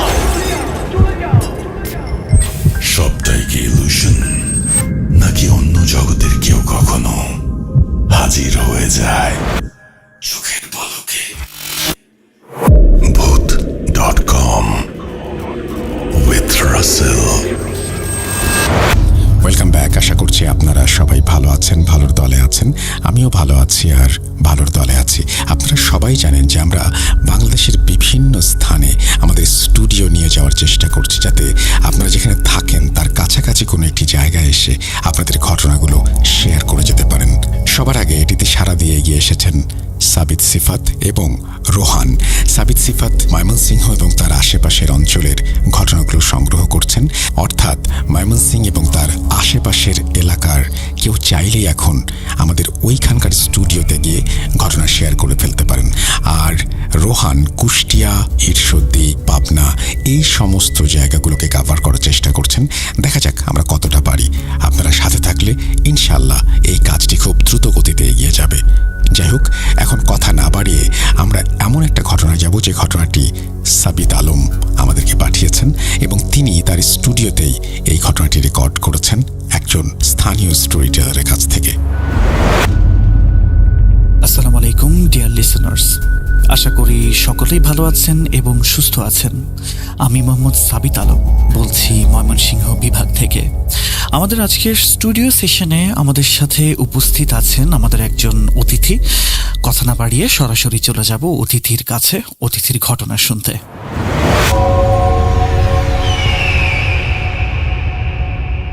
আসসালামু আলাইকুম রাসেল ভাই এবং শ্রোতাদেরকে। আমি ময়মনসিংহ থেকে বলছি, মোহাম্মদ আব্দুল আল মারুফ। আমি একটা প্রাইভেট সার্ভিস জব করে থাকি আর কি। তো আমার যারা আমাকে চিনে থাকে, আমি ঘটনায় যাওয়ার আগে একটু ইন্ট্রোডাকশন দিয়ে যাচ্ছি আর কি, ইন্ট্রোডাক্টরি। তো যারা আমাকে চিনে থাকেন, অনেকে আত্মীয় স্বজনদের ভিতরে বিশেষ করে জেনে থাকবেন যে আমার যে পাস্ট হিস্ট্রি আছে, আমার দাদার আব্বা, বড় বাবা, উনি ছিলেন একজন অনেক বড় আলেম ব্যক্তি। আমার দাদাও অনেক আলেম ছিলেন, উনিও ঝাড়ফুঁক রুকিয়া করতে পারতেন। আমার ফুপা ছিলেন এরকম। তো এই পারপাস থেকে আমি অনেক কিছুই জানি বা অনেক ঘটনা শুনেছি মুরব্বীদের মুখ থেকে। বিভিন্ন কোনো এক বর্ষার রাতে, কোনো এক অন্ধকার রাতে, কোনো এক লোডশেডিংয়ের রাতে তাদের কাছে বায়না করে যে আমাকে ঘটনা বলো। এইভাবে অনেক ঘটনাই আমার কাছে এসেছে। আমার ব্যক্তিগত জীবনে একটা ঘটনা ছাড়া তেমন কোনো ভয়ানক ঘটনা ঘটেনি, এটাও আমি চেষ্টা করবো আপনাদের সাথে শেয়ার করতে। এখন যে ঘটনা বলবো, আমার দুই দিকের দুই মুরব্বীর কথা বলছি। একটা হচ্ছে আমার নানুর আম্মা, বড় মা, আরেকটা হচ্ছে আমার দাদি। এই দুইজনের ঘটনা। তো দাদিরটা যদি আগে শুরু করি, দাদি ছিলেন হচ্ছে সেই আফসারউদ্দিন মৌলানা সাহেবের ছেলের বউ। তো উনি আফসারউদ্দিন মৌলানার যে কারিগরি বা আধ্যাত্মিক বিদ্যার প্র্যাকটিস উনি দেখেছেন। আমার দাদাও বললাম আলেম ছিলেন, উনিও ঝাড়ফুঁক করতে পারতেন। ওনারও অনেক কারিশমা আমার দাদি দেখেছেন। পাশাপাশি দাদি ছিলেন অনেক বড় আলেমের সন্তান, কন্যা সন্তান। তো দাদিও অনেক সাহসী ছিলেন। আমার দাদি মারা গেছেন, সবাই ওনার জন্য দোয়া করবেন, আল্লাহ জান্নাত নসিব করুক। উনি নিজে শেষ বয়স পর্যন্ত, 102 বছর বয়সে উনি মারা গেছেন। শেষ বয়স পর্যন্ত, মারা যাওয়ার কয়েকদিন আগে উনি চশমা ছাড়া কোরআন পড়তে পারতেন। তারা ছিলেন এই ধরনের মহিলা।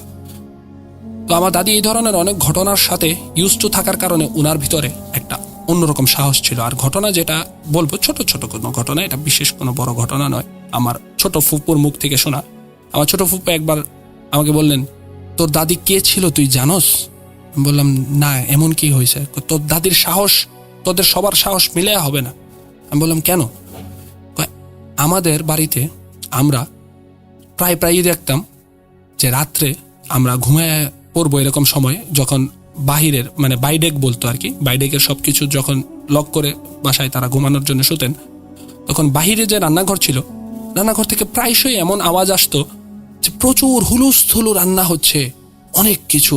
এই রাতের অন্ধকারে, মনে করেন যে আনুমানিক সময় হবে রাতে 12টা, তখন তো অনেক রাত, বুঝেনি, রাতে 12টা 1টা এরকম সময় খুব রান্নার আয়োজন চলতেছে। ভিতরে রান্না বাড়ির শব্দ হচ্ছে, থালা বাসনের শব্দ হচ্ছে, ধোয়া শব্দ হচ্ছে, এই ধরনের শব্দ হতো।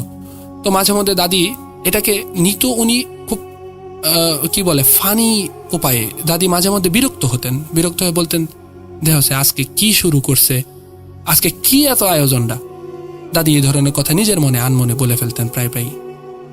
বা দেখা গেছেন ফুপুরা যারা আছেন, বা ইভেন আমার বাবা, চাচা, তারাও যখন বাথরুমে যেতেন সাথে কাউকে নিয়ে যেতেন বা আলো নিয়ে যেতেন, দাদি আলো ছাড়াই এই অন্ধকার রাতে একাই ওয়াশরুমে যেতে পারতেন বাহিরে। উনি কোনো ভয় পেতেন না। তো এই ধরনের রান্না বাড়ার ঘটনা হলে উনি বরং বিরক্ত হতেন। একদিনের কথা এরকম বললেন যে এরকম অনেক রান্নার সাউন্ড হচ্ছে, ওই দিন অনেক বেশি নয়েজ হচ্ছে। তো দাদি বিরক্ত হলেন যথারীতি। উনি বলতেছেন যে আজকে কি শুরু হয়েছে। এক পর্যায়ে দরজার কাছে এসে উনি হালকা চিৎকার করে, মানে উনি বলছেন, এই তোরা শেষ হইতো না? এরকম কিছুক্ষণ বলার পরে রান্নার আওয়াজ শেষ হয়ে গেছে।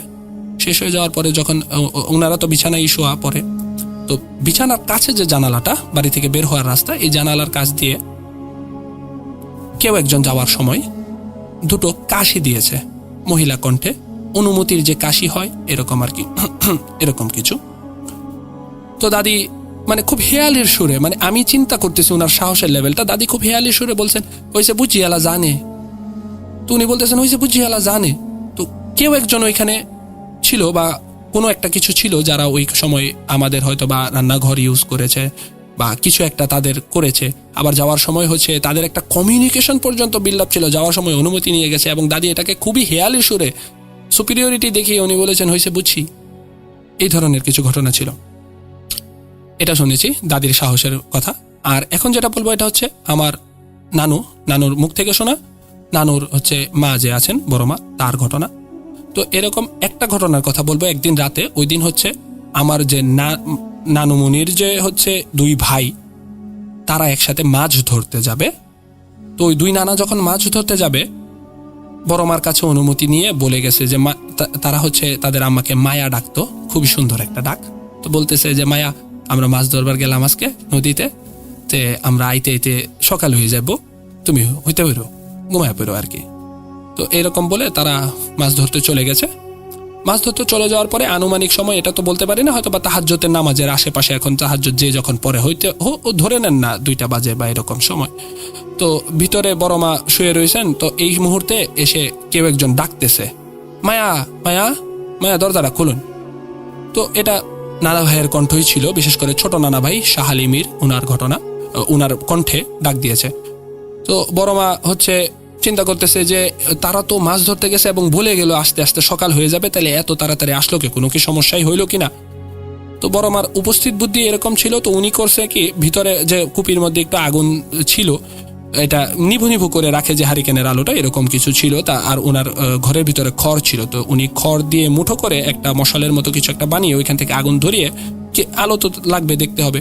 উনি দরজা খুলেছেন। দরজা খুলে এসে দেখেন বাইরে কেউ নেই, কেউ নেই। তখন উনি আশেপাশে বারান্দা যে আছে, বারান্দা এবং বারান্দা থেকে একটু বের হয়ে আশেপাশে দেখেছেন যে তারা কি আবার এসে ডেকে না পেয়ে কি চলে গেল কিনা। তো একটু দূর পর্যন্ত এগিয়ে উনি দেখেছেন কেউ নেই। তারপরে উনি যথারীতি আবার এসে শুয়েছেন। শোয়ার পরে আবারও দরজায় ডাক, মায়া। উনি আবার বের হয়েছেন। আবার বের হয়ে যখন দেখেন কেউ নাই, তখন উনার কোনো একটা সন্দেহ হয়, উনি বুঝে যান। বুঝে যাওয়ার পরে উনি আর দরজা খুলে নেয়, ভিতরে এসে যে লক করেছেন, এরপরে নাকি আরো একবার এসে ডেকেছেন, মায়া দরজা খুলেন। কিন্তু তখন আর নানু বের হয়, বড় মা বের হয়নি। এরকম করে তারপরে উনি শুয়ে পড়েছেন তাহাজ্জুদের নামাজ আদায় করে। ফজরের আজান হয়ে গেলে, আলো যখন ভোরের ফুটেছে, ততক্ষণে নানা ভাইরা 2জন চলে এসেছেন। সাথে ওই যে গলুয়ের ভিতরে করে মাছ নিয়ে এসেছেন, মাছ ধরেছেন। ওনাদের মাছের মিশন সফল হয়েছে। কিন্তু তাদেরকে যখন প্রশ্ন করা হয়, তোরা রাত্রে কেন আইছিলি, বড় মা যখন প্রশ্ন করে, তখন নানা ভাইরা বলে, আমরা তো রাতে আসি নাই, আমরা তো একটানা মাছ, তো আজকে ভালো মাছ লাগছে, আমরা সারা রাত মাছ ধরছি, আমরা তো আই নেই, কোনো সমস্যা। পরে বড় মা বিষয়টা এড়িয়ে গেছে, তাদেরকে আর আতঙ্কিত করতে চায় না। বড় মা বলছে যে না, কোনো সমস্যা না। এরকমই এই নানার, বড় নানা যে আছেন, এই নানারই একটা ছেলে মাসুদ মামার নিজের সাথে একটা ঘটনা আছে। মাসুদ মামা মাছ ধরতে গিয়েছিল, এটা আর উনার মুখ থেকে শোনা না।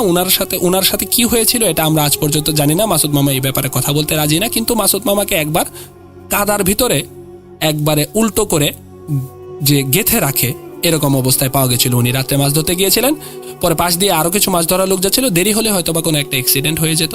কিন্তু উনাকে পাওয়া গেছে কাদার ভিতরে, উনি মুখ থুবড়ে পড়ে আছেন, মুখ কিছুটা ভিতরে ঢুকে আছে, দম আটকে যায় অবস্থা, এরকম ভাবে উনি পড়ে আছেন। উনাকে মানুষজন উদ্ধার করেছে, পানি টানি দিয়ে পরে ধুয়ে সুস্থ করেছেন। জিজ্ঞেস করা হয়েছে কি হয়েছিল, উনি কিছু বলতে পারেন, ওনার মেমোরি থেকে লস হয়ে গেছে। এই ধরনের ঘটনাগুলো আগে গ্রামে প্রায়ই ঘটতো, এখন হয়তো বা কমে এসেছে, কিন্তু শেষ হয়ে যায়নি। এই ছিল আজকে আমার ঘটনা, 2-3টা ঘটনা একসাথে মিশিয়ে বলে ফেললাম। সবাই ভালো থাকবেন। আসসালামু আলাইকুম। রাসেল ভাই, আপনাকে ধন্যবাদ। ওয়ালাইকুম আসসালাম মারুফ, আপনাকে অসংখ্য ধন্যবাদ। আপনি কষ্ট করে আমাদের স্টুডিওতে এলেন এবং ঘটনাগুলো শেয়ার করলেন। আমরা আপনার কাছে কৃতজ্ঞ থাকব। এই মুহূর্তে চলে যাব সরাসরি রাসেল ভাইয়ের কাছে। আপনারা সকলে ভালো থাকবেন, সুস্থ থাকবেন, এবং যদি ময়মনসিংহ স্টুডিওতে কেউ আসতে চান ঘটনা শেয়ার করার জন্য, you are always welcome, most welcome. আমরা আপনাদের অপেক্ষায় থাকব। আমি মোহাম্মদ সাবিত আলম বিদায় নিচ্ছি। আসসালামু আলাইকুম।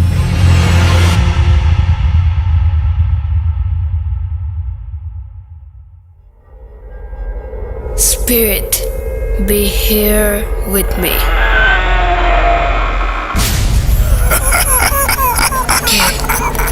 কে তুমি? Bhoot.com. The fear returns with Russell.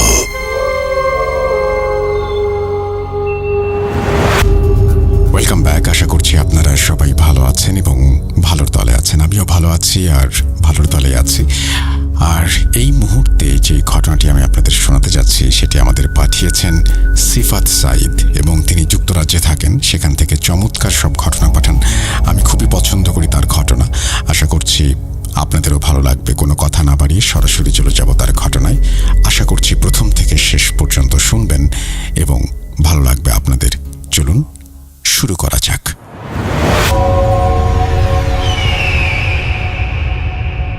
আসসালামু আলাইকুম রাসেল ভাই এবং ভুট.কমের সকল প্রিয় শ্রোতা বন্ধুগণ। আমি সিফাত সাইদ, লিভারপুল প্রবাসী বাংলাদেশি একজন ডেটা ইঞ্জিনিয়ার। আমি আমার গত অডিওগুলিতে কিছু ঘটনা বলেছিলাম যেগুলো বাংলাদেশে আমার নানার বাড়ি শেখপাড়া সীতাকুণ্ড সংক্রান্ত। আজ আমি এমন কিছু ঘটনা বলতে যাচ্ছি যেগুলো বাংলাদেশে আমাদের নিজের বাড়ি হালিশহর আব্দুলপাড়া বাড়ি, যে বাড়িটা আছে সেই বাড়ি কেন্দ্রিক। তো শুরুতে আসলে রাসেল ভাই বলি যে আমাদের বাড়িটা আসলে আমাদের পর্দাদার আমল থেকে আমাদের দখলে থাকলেও আমরা আসলে একদম পাকাপোক্তভাবে ফাউন্ডেশন দিয়ে বাড়ি করেছি মাত্র 30 বছর আগে। এর আগে আসলে আমাদের বাড়িটা ফাউন্ডেশন ছাড়া এমনি একটা বিল্ডিং করা ছিল, ছোট একটা বিল্ডিং। কারণ আমার পরদাদা ছিলেন ব্রিটিশ নেভিতে কর্মরত, তারপর আমার দাদা ছিলেন পাকিস্তান নেভিতে এবং বাবা চাচারাও সবাই ছিলেন বাংলাদেশ নেভির অফিসার। পরবর্তীতে সবাই রিটায়ারমেন্টের পরে কেউ আমেরিকাতে, কেউ ইউকেতে সেটেল হয়েছেন। যেমন আমার বাবা চাচার সুবাদে আমরা ইউকেতে সেটেল হয়েছি। তো যাই হোক, আমরা আসলে যে মূলত যে কারণে এটা বলা সেটা হচ্ছে যে আসলে বংশ পরম্পরায় আমরা সরকারি বিভিন্ন দায়িত্বে থাকার কারণে বিভিন্ন জেলায়, কিংবা তখন তো আসলে ব্রিটিশ ইন্ডিয়ান নেভির আমলে দেখা গিয়েছে কখনো কখনো আমার পরদাদাকে কিংবা আমার দাদাকে ইন্ডিয়া কিংবা পাকিস্তানের বিভিন্ন প্রদেশেও পোস্টিং নিয়ে যেতে হয়েছিল, যেহেতু ওনারা খুবই উচ্চপদস্থ কর্মচারী ছিলেন, যার কারণে তাদের যেতে হতো সেরকম। তো যাই হোক রাসেল ভাই, আমরা যখন আমাদের বাড়ির পুরনো বাড়িটা ভেঙে নতুন করে আবার আমাদের বাগান বাদ দিয়ে শুধুমাত্র বসত বাড়িটার উপরে 2.5 ঘন্টার যে বসত বাড়িটা আছে সেটার উপরে যখন নতুন করে ফাউন্ডেশন দিয়ে বিল্ডিং করতে যাচ্ছিলাম আজ থেকে 30 বছর আগে, তখন আমরা দেখলাম আমাদের কিছু দূরবর্তী আত্মীয় স্বজন সহ এবং এলাকার কিছু প্রতিবেশী সহ, পাড়ার প্রতিবেশী সহ সবাই একটু বাদ সাধছিল এভাবে যে মানে তোমরা যে এবার জায়গাটা বাড়ি করছো, তোমরা তো আসলে সবসময় এখানে স্থায়ীভাবে বলতে গেলে ছিলে না, যদিও বা তোমাদের স্থায়ী ঠিকানা হলেও তোমরা এখানে সবসময় ছিলে না, যার কারণে তোমরা আসলে বলতে পারো না। এই জায়গাটায় যারা দায়িত্বে ছিল, যারা তোমাদের বাড়ি রক্ষণাবেক্ষণ করতো, তাদের কাছ থেকে আসলে বিভিন্ন সময় বিভিন্ন রকমের কথা শোনা গেছে যে এটাতে বহু বছর আগে থেকে মানে কিছু জিনেদের আস্তানা আছে, জায়গাটাতে নিয়ে একটু সমস্যা আছে, তোমরা মনে হয় এখানে পাকা বাড়ি না করলেই ভালো হয়। তা আমরা আসলে রাসেল ভাই স্বাভাবিকভাবে যেটা মনে করেছিলাম যে বাংলাদেশের প্রেক্ষাপটে যেটা হয়, মানুষ একটু উন্নতির দিকে গেলে পাড়া প্রতিবেশী কিংবা দূরবর্তী আত্মীয় স্বজন অনেকের সহ্য হয় না কিংবা হিংসে হয়, তা থেকে হয়তো বা তারা এরকম বলছিল। তো এই জন্য আমরা আসলে জিনিসগুলো তেমন একটা আমলে না নিয়ে আমার বাবা বলেছিল ঠিক আছে দেখে নেব, কেউ যদি আমাদের এখানে ডিস্টার্ব করে তাহলে আমরা করে নেব, ইমাম ডাকিয়ে হুজুর ডাকিয়ে আমরা সেখানে বাড়ি বন্ধ করে নিয়ে আমরা ব্যবস্থা করে নেব, এটা নিয়ে তোমাদের চিন্তার দরকার নেই। তো আসলে এইভাবে যখন বলার আর কেউ কিছু করলো না। তারপর বাড়ির যখন ফাউন্ডেশনের কাজ শুরু হলো, আস্তে আস্তে এখানে মিস্ত্রিরা, নাইট গার্ডরা যখন থাকতে শুরু করলো, তখন কিন্তু আমার বাবা সহ আমরা সবাই চট্টগ্রাম সেলার্স কলোনি 1-এ ছিলাম।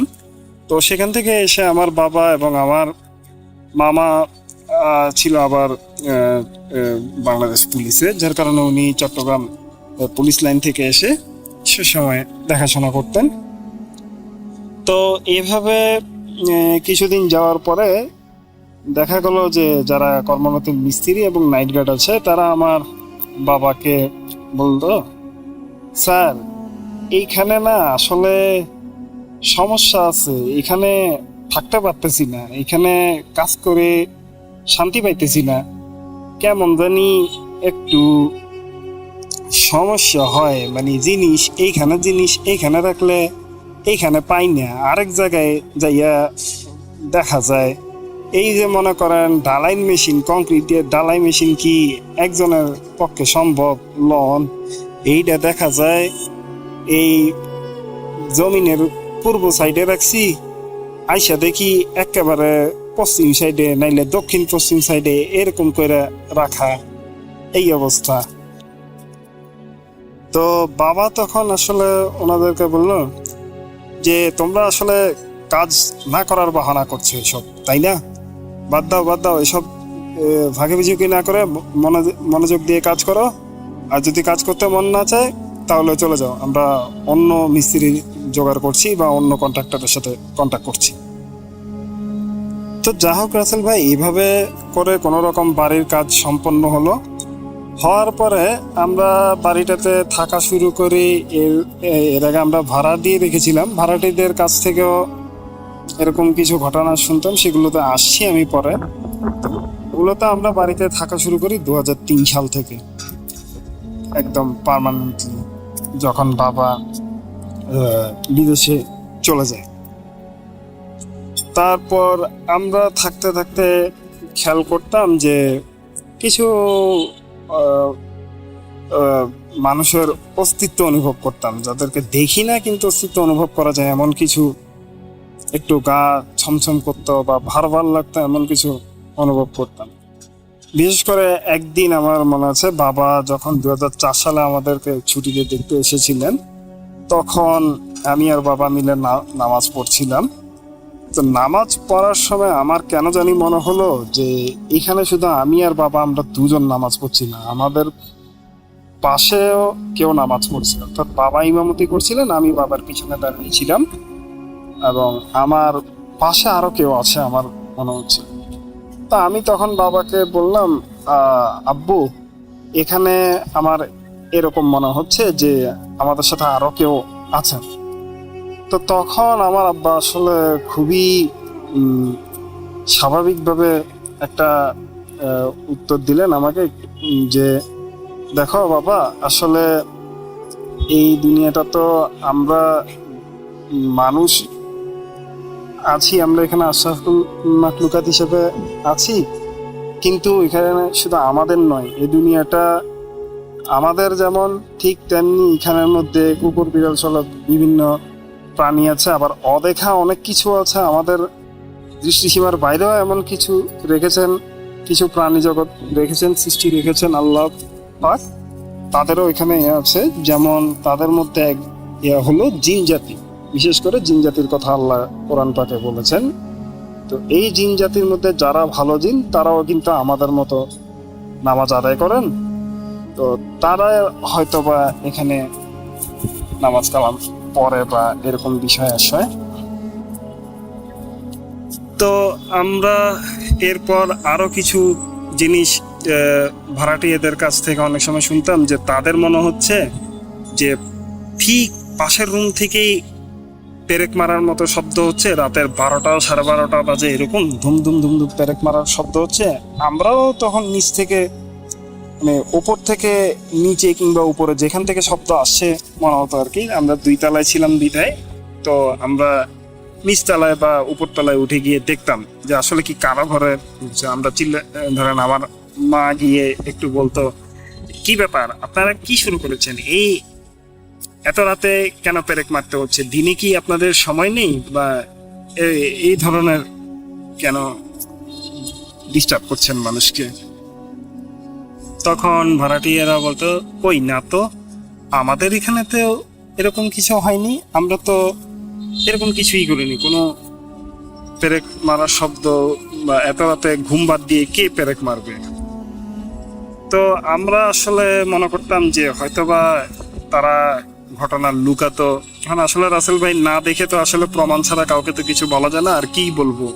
তো এভাবে করে আমরা চলে আসতাম। অনেক সময় দেখা যেত যে রাতের 1টা 1:30 কিংবা 3টা 3:30টার দিকেও ছাদের উপর, আমাদের বিল্ডিংটা আসলে ধাপে ধাপে করা হয়, 1তলার পর 2তলা 3তলা 4তলা এভাবে করে ধাপে ধাপে করা হয়। তো দেখা যেত যে 2তলা উপরে যে মশলা বাটার মতন একটা শব্দ হতো, পাটায় মশলা পিষলে যেরকম শব্দ হয় আর কি। তো এগুলো শোনা যেত, হতো। আমরা গিয়ে দেখতাম কেউ নেই। এবং এই ঘটনাটা রাসেল ভাই ছিল, এখন যে বিল্ডিং 4তলা হয়ে গেছে, আমরা 2তলা থেকে 4তলা পর্যন্ত সব প্রত্যেকটা ফ্লোরেই মানে শোনা যায় এই শব্দটা এখনো প্রায় সময়, একটু ভালোভাবে খেয়াল করলে শোনা যায়। তো আমরা যখন এগুলো দেখতাম শুনতাম মানে, তো পরবর্তীতে আমরা চিন্তা করলাম কি বিল্ডিংটা আসলে আমরা তো ফাউন্ডেশন দেওয়ানোর সময় এবং প্রত্যেকটা ফ্লোরেই আমরা 4 কোণা বন্ধ করে যেভাবে ইসলামী শরীয়ত মতে করা হয়, যে সবকিছু আমরা করে সেভাবে করেছিলাম। কিন্তু চিন্তা করলাম যে না, এবার একজন রাকি আনি, অর্থাৎ যারা রুকাইয়া করেন আর কি, স্পেশালি একজন রাকি এনে একটু দেখাই যে আসলে এখানে কি কোনো সমস্যা আছে কিনা, এখানে কি রুকাইয়া করানোর কোনো প্রয়োজন আছে কিনা, বা ইসলামী শরীয়ত সম্মতভাবে সেভাবে। তো বাবা যখন একজন রাকিকে আনলেন, উনি দেখে বললেন যে আপনাদের এই বাড়িটাতে কিছু ভালো জিনের বসবাস আছে, এবং তারা আপনাদের এখানে আপনারা বসবাস শুরু করার আগেও অন্তত আরো 200 বছর আগে থেকে এখানে বসবাস করে আসছে। তো তারা এই জায়গাটা ছেড়ে আসলে যাবে না, তারা চাইছে মানে আপনাদের সাথে এখানেই থাকবে, কিন্তু আপনাদেরকে কোনো রকমের ডিস্টার্ব বা ক্ষতি করবে না। তাদের শুধু দাবি হচ্ছে এতটুকু যে মানে আপনারা তাদেরকে এখান থেকে তাড়ানোর জন্য কখনো কিছু করবেন না, কিংবা তাদের কোনো ক্ষতি করবেন না। যতদিন না পর্যন্ত আপনারা তাদের কোনো ক্ষতি করবেন, ততদিন পর্যন্ত তারা এখানে থাকবে। টুকটাক কোনো এক সময় হয়তো বা আপনাদের সাথে দেখা হয়ে যাবে, একটু যেগুলো দেখতে অতি প্রাকৃতিক বা ভয়ঙ্কর মনে হতে পারে, কিন্তু এর চেয়ে বেশি কিছু হবে না। এরপরে তারা চলে যাবে, কিন্তু তারা আপনাদের কোনো ক্ষতি হবে না। অর্থাৎ একই জায়গায় মনে করেন রাসেল ভাই, যদি কেউ থাকে একটু একটু তো দেখা হতেই পারে, এইরকম একটা বিষয় আর কি। তো বললো তারা বরঞ্চ তোমাদেরকে বংশ পরম্পরায় প্রোটেক্ট করে যাবে, অর্থাৎ এই জায়গার ভিতরে তোমাদের বাড়ির যে সীমানা, এই সীমানার ভিতরে কেউ চাইলেও কখনো তোমাদের ক্ষতি করতে পারবে না। এই জিনগুলোর সেভাবে বংশ পরম্পরায় তোমাদেরকে প্রোটেকশন করে আসছে এবং ভবিষ্যতেও করে যাবে বলে বলেছে। তো আমরা যখন শুনলাম যে এরকম যে আমাদের কোনো ক্ষতি হবে না, তো তাহলে তো আর চিন্তার কিছু নেই, থাক।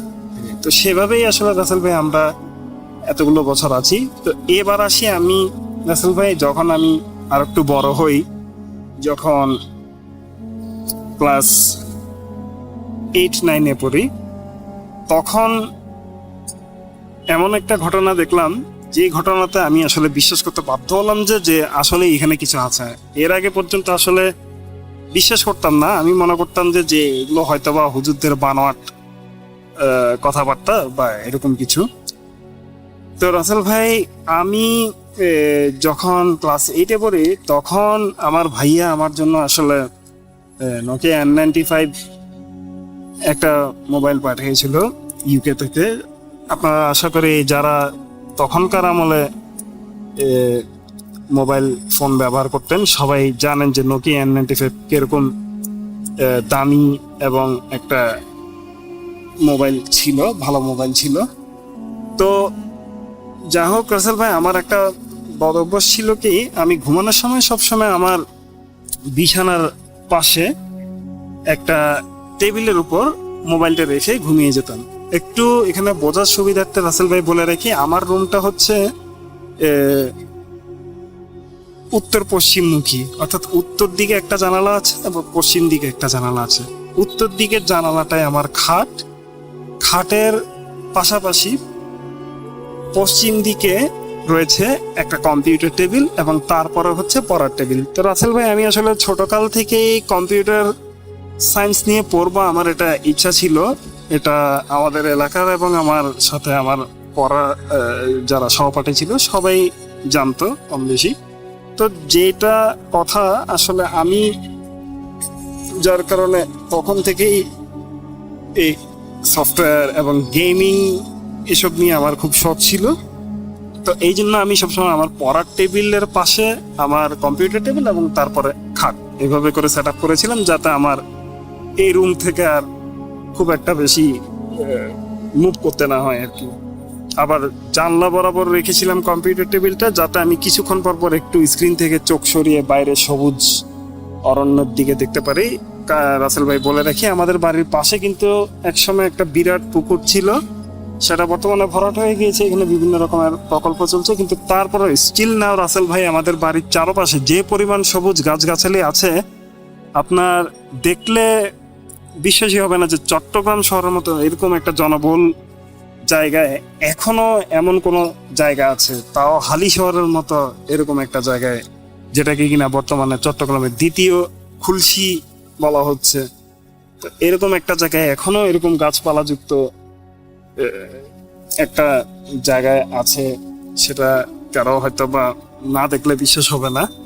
তো যা হোক, আমি ওভাবে করে রাখতাম যাতে স্ক্রিন থেকে সরিয়ে একটু দেখতে পারি, চোখে যাতে সমস্যা না হয়। তো এই জিনিসটার উপরে, আমি এই টেবিলটার উপরেই কি করতাম, মোবাইলটা রেখে অনেক সময় ঘুমিয়ে যেতাম। এবং এটার কারণে আমি প্রায় সময় আমার মায়ের কাছ থেকে বকুনি শুনেছি যে, এই সিফাত, তুই যে মোবাইলটা এইভাবে রেখে শুয়ে যাস, তোর কি খবর আছে? এখানে মাত্র 2 তলা একটা বাড়ি, এখান থেকে উঠে মোবাইলটা নিয়ে যেতে কতক্ষণ লাগবে? একটা চোর এসে যদি নিয়ে যায় কি করবি? তোর তো আসলে এসবের প্রতি কোনো মায়া নেই, যাওয়ার আগেই তো পেয়ে যাচ্ছিস, বাবা পাঠাচ্ছে, ভাই পাঠাচ্ছে বিদেশ থেকে, তাই টাকা তো নিজে কামাস না, তাই তো গায়ে লাগে না, তাই না? এরকম করে আসলে বলতো আমাকে, কিন্তু আমি পাত্তা দিতাম না রাসেল ভাই। তো যা হোক, একদিন আমি দুপুরবেলা এভাবে ঘুমিয়ে আছি, আর আমার একটা বদ অভ্যাস ছিল যে আমি দরজা সবসময় বন্ধ করে ঘুমাই, রুমের দরজা সবসময় বন্ধ করে ঘুমাই। আমার মানে ঘুম পুরো হওয়ার আগে যাতে আমাকে কেউ তুলতে না পারে, এই কারণে মানে আমি সেভাবে এই কাজটা করতাম। রাসেল ভাই একটু বললে কি, যেহেতু আমাদের বিল্ডিং এর অনেক আগে করা হয়েছে, বিশেষ করে 1 তলা 2 তলা অনেক আগে যে করা হয়েছে, তখনকার সময় কিন্তু রাসেল ভাই খেয়াল করলে দেখবেন যে 90 দশকের শেষের দিকে বিল্ডিং গুলোতে বিশাল বড় বড় করে সানসেট দেওয়া হতো। এমনও সানসেট আছে কিছু কিছু জায়গায় যেখানে মনে হবে যে একজন মানুষ অনায়াসে শুয়ে থাকতে পারবে, হাঁটা তো ইজিলি পসিবল।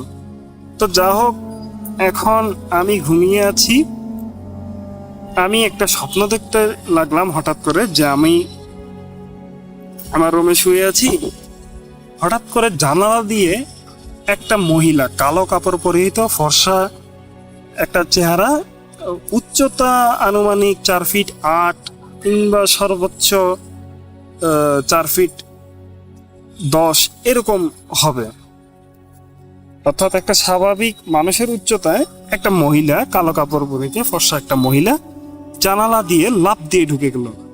এটা দেখে আমি কিছুটা ভয় পেলাম, ঘুমের মধ্যে আমি ভয় পেলাম, কারণ হচ্ছে আমাদের জানালায় কিন্তু গ্রিল দেওয়া।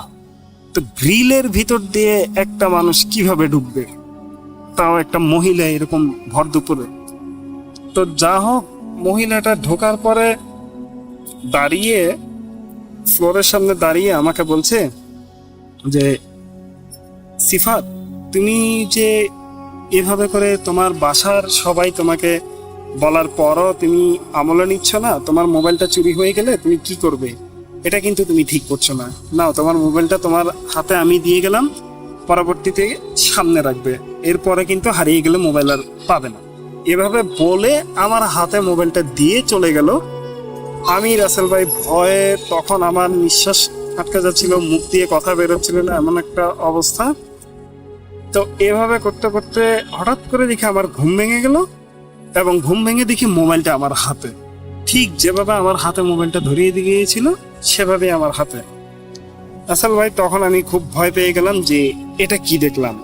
আবার পরে মনে করলাম হয়তো বা এটা আমার মনের ভুল, আমি হয়তো বা মোবাইল টিপতে টিপতে মোবাইল হাতে নিয়ে ঘুমিয়ে গিয়েছিলাম, এরকম হবে হয়তো বা, এটা মনে করেছিলাম।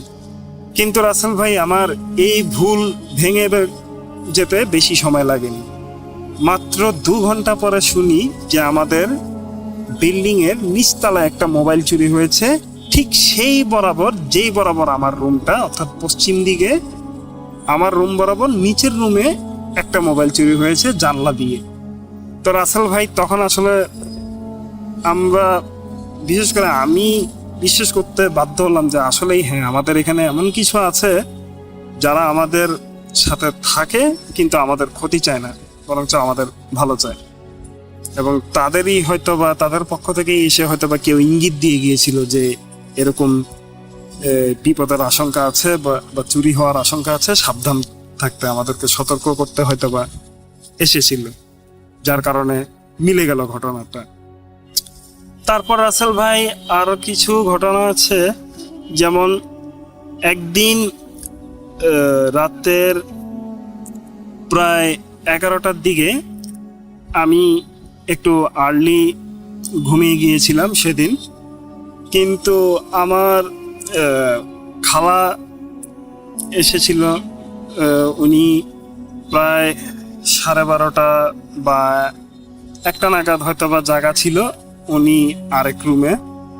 তো বলে রাখি রাসেল ভাই, আসলে আমাদের 2.5 ঘন্টা জায়গার উপরে 2 তলা ফ্ল্যাটটা পুরোটাই আমাদের। তো এই কারণে সেখানে আসলে এক ফ্ল্যাট থেকে আরেক ফ্ল্যাটে যেতে বেশ কিছু সময় লাগে। তো যখন আমি ঘুমিয়ে আছি তখন আমার খালা নাকি আমার মতো হুবহু দেখতে কেউ একজনকে দেখলেন, দেখে বলছে যে ওই যিনি দেখতে আমার মতো, অর্থাৎ সেই অবয়বটা নাকি গিয়ে আমার খালাকে বলছে যে এই রুমা খালা, তুমি কি করছো? এত রাতে মোবাইল নিয়ে টিপাটিপি করছো এখনো না ঘুমিয়ে? এটা দেখে প্রথমে আমার খালা ভেবেছিলেন হয়তোবা সত্যি সত্যি আমি ওখানে গিয়েছি, যে আমি হয়তোবা ওনার সাথে দুষ্টামি করছি, ওনাকে ভয় দেখাচ্ছি বা এরকম কিছু। তো উনি প্রথমে বললেন, এই তুইও তো ঘুমাচ্ছিস না, তুই যা ঘুমা, না ঘুমিয়ে এখানে আমার এখানে কি করছিস? এইটা বলাতে নাকি দেখলেন যে সাথে সাথে ওই অবয়বটা, আমার মতো দেখতে যে অবয়বটা, সেটা মশারির উপরে উঠে লাফিয়ে লাফিয়ে কেমন জানি বানরের মতন চলাফেরা করছিল। এটা দেখে সাথে সাথে আমার খালা প্রচন্ড ভয় পেয়ে যায় এবং উনি আয়াতুল কুরসি সহ, দড়ি শরীফ সহ আরো বিভিন্ন রকমের দোয়া পড়তে লাগলেন। এটা একটা ঘটনা ছিল। ছোট ঘটনার মধ্যে এরকম আরেকটা ঘটনা হচ্ছে রাসেল ভাই, এটা আমার আরেক খালা দেখেছিল, অর্থাৎ আমার আম্মুরা 3 বোন। তো উনি দেখলেন যে একদিন দুপুরবেলায় নাকি জাম গাছের উপর, আমাদের বাগানে যে জাম গাছ আছে, জাম গাছের উপর নাকি একদম হুবহু দেখতে আমার আম্মুর মতো একটা মহিলা অবয়ব জাম গাছের উপর বসে আছে এবং বসে সেখান থেকে জাম খাচ্ছে। তো দেখে উনিও সাথে সাথে আয়াতুল কুরসি পরে দরুদ পড়তে থাকলেন এবং কিছুক্ষণ পরে দেখলেন অবয়বটা নেই। তো এটা আসলে রাসেল ভাই বুঝতেই পারছেন যে বাংলাদেশের প্রেক্ষাপটে এরকম ভর দুপুরে একটা মহিলা, যে ষাটোর্ধ একটা মহিলা গাছের উপরে এভাবে বসে থাকাটা, এটা আসলে অসম্ভব এবং অশোভনীয়। তো এটা আসলে সম্ভবই না কখনো এরকম। তো তখন আমরা ধরে নিলাম যে আসলে এটা ওই সেই জিনগুলোই হয়তো দেখা দিয়েছে যারা আমাদের এই জায়গাটাতে বসবাস করে আসছে বংশ পরম্পরায়। এরকমই আরেকটা ঘটনা আছে, যেটা হচ্ছে আমি নিজে দেখেছিলাম। আমি একদিন বিকেলবেলা জানালার দিকে তাকিয়েছিলাম। আমাদের বাসার পাশেই তো আসলে মসজিদ, হেঁটে যেতে সর্বোচ্চ হতে 30 সেকেন্ডের মতো লাগে। তো মাগরিবের আজানের আগে আমি যদি খেলতে না যেতাম তাহলে আমার একটা অভ্যাস ছিল যে আমি বাসায় বসে আমার রুম থেকে জানলা দিয়ে তাকিয়ে দেখতাম সবুজ সমারোহের আসলে দৃশ্যগুলো দেখতে ভালো লাগতো। এখন হচ্ছে তখন তো আরো বেশি সবুজে ভরপুর ছিল। তো যাই হোক, আমি এভাবে তাকিয়ে আছি, দেখতে পেলাম রাস্তা দিয়ে হেঁটে, অর্থাৎ আমাদের বাড়ির রাস্তা দিয়ে হেঁটে একটা অবয়ব যাচ্ছে, ঠিক আমার মতো উচ্চতা, আমার মতো গায়ের রং, আমার মতোই চেহারা দেখতে, গড়ন সবকিছু আমার মতো, আমার টুপি পাঞ্জাবি পরিহিত একটা অবয়ব যাচ্ছে, হেঁটে যাচ্ছে, মসজিদের দিকে যাচ্ছে, হয়তো নামাজ পড়ার জন্য যাচ্ছে, কিন্তু যাওয়ার সময় সে তাকিয়ে থেকে আমার দিকে হেসে হেসে যাচ্ছিল। আমি এটা দেখে প্রচন্ড ভয় পেয়ে গিয়েছিলাম যে আমার মতো দেখতে একটা মানুষ উনি এভাবে হেঁটে হেঁটে যাচ্ছে ইয়ে করে। জানি না রাসেল ভাই সেটা কি আমার কারিনজিন নাকি এটা আমাদের সাথে এখানে অবস্থিত যেসব জিন ভাই বোনেরা আছে তাদেরই কেউ কি আমার রূপ ধরে গিয়েছিল কিনা সেটা জানি না, কারণ আমি যতটুকু জানি যে আসলে জিনদের আসল রূপ দেখলে নাকি মানুষ ভয়ে মরে যাওয়ার মতন অবস্থা হয় বেশিরভাগ মানুষেরই, সেজন্য হয়তো বা তারা আমাদের রূপ ধরে দেখা দেয় বা মানুষের রূপ ধরে দেখা দেয় বা অন্য কোনো কিছুর রূপ ধরে দেখা দেয় যেটা এই দুনিয়াতে অস্তিত্ব আছে বা যেটা সচরাচর আমরা দেখি। তারপর আরেকটা ঘটনা আছে রাসেল ভাই, আমরা আসলে কাজিনরা মিলে সব সময় রাতের 2টা 2:30 পর্যন্ত ছাদে আড্ডা দিতাম। বিল্ডিং যখন 2 তলা উপরে ছাদ ছিল তখনও দিতাম, এখন 4 তলার উপরে ছাদ এখনো মাঝে মধ্যে আমরা সময় পেলে সেভাবে দিই, যদিও বা এখন তো আসলে ব্যস্ততার কারণে কিংবা দেশে না থাকার কারণে সে হচ্ছে না। তো যা হোক, আমরা একদিন একটু তাড়াতাড়ি আসলে আড্ডা শেষ করে রাতের 10:30টার দিকে এসে ঘুমিয়ে যাই, বাসায় এসে ঘুমিয়ে যাই কাজিনদের সবাই। পরদিন সকালে আমার মা আমাকে ডেকে বলছিল, কিরে সিফাত, তোরা কাল রাত না ঘুমিয়ে রাতের 2:30 3টা পর্যন্ত এতক্ষণ পর্যন্ত ছাদে ছিলি কেন? আরো শীতের রাত, এখন কুয়াশা ঠান্ডা ধরে গেলে কি হবে? আমরা আসলে তখন কিছুতেই বিশ্বাস করাতে পারছিলাম না আম্মুকে যে আম্মু না, এটা আমরা ছিলাম না, আমরা ওখানে থাকার প্রশ্নই আসে না। আমরা 10টা বাজে এসেই ঘুমিয়ে গিয়েছিলাম। কালকে আমরা খুব ক্লান্ত ছিলাম, আমরা ঘুমিয়ে গিয়েছিলাম, ওটা আমরা ছিলাম না।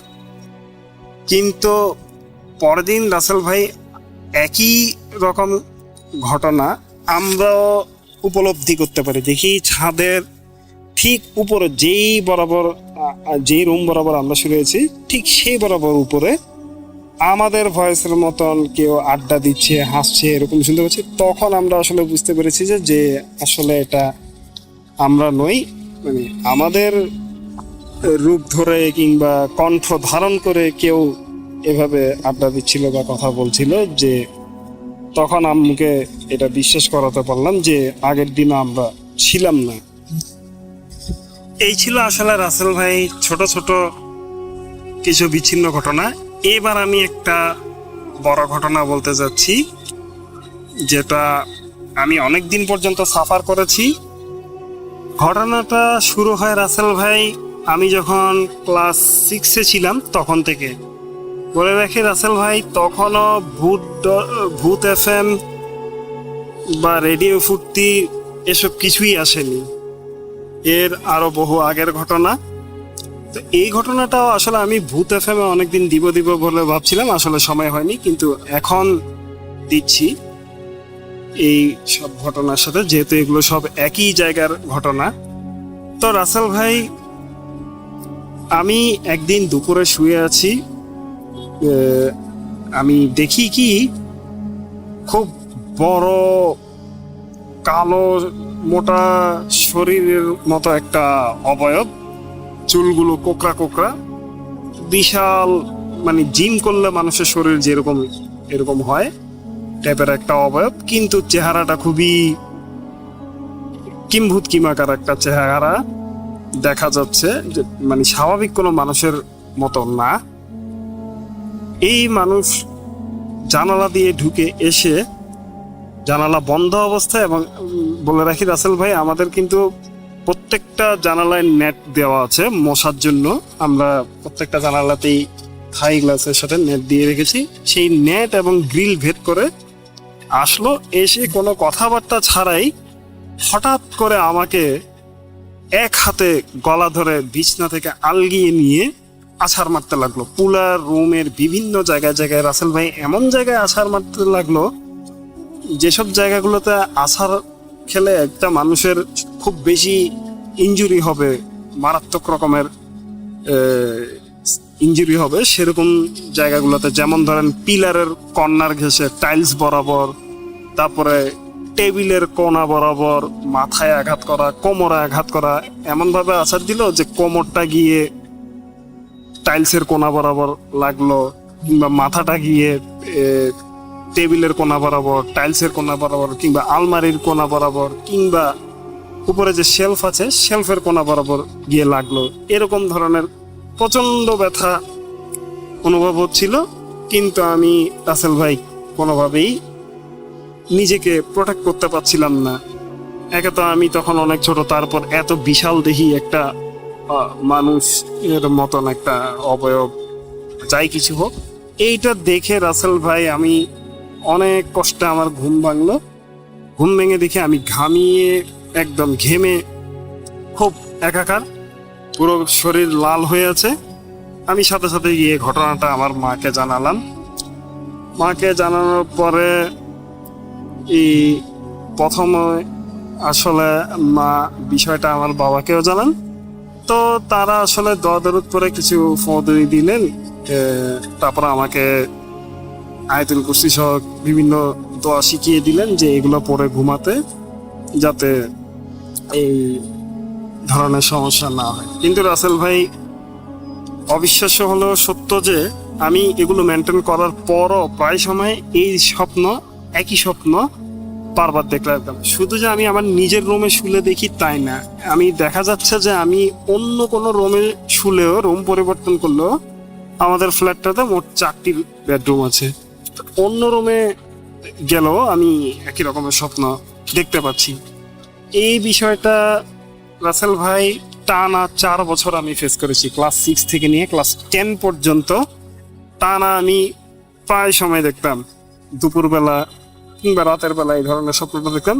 তখন আমার বাবাকে যখন এটা জানাই, উনি একটু নড়েচড়ে বসলেন।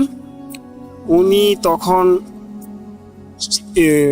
অন্য আরেকটা হুজুরের শরণাপন্ন হন, আরেকজন রাকি সমপন্ন হন। অর্থাৎ আমরা বাড়ি করানোর সময় যেই রাকিকে দেখিয়েছিলাম তাকে না, অন্য কোনো রাকি শরণাপন্ন হন, সন্দেহ দূর করতে। যে বাড়ি করানোর সময় যে রাকিটাকে দেখিয়েছিলাম উনি হয়তো বা ভুল বলেছে, কিংবা এই ধরনের কিছু হবে, তাই অন্য আরেকজন। তখন রাসেল ভাই, আমার ছোট চাচার একজন বন্ধু আছেন, যিনি আসলে চট্টগ্রামের পতেঙ্গা কাঠগড় এরিয়াতে ওনার বাড়ি, কিন্তু উনি আবার আমাদের হালিশহর এরিয়াতে ওনার বেশ যাতায়াত ছিল, এবং যার কারণে উনি এখানে পরিচিত আছেন। উনি সৌদি আরবে, ওনার মদিনায় ব্যবসা আছে।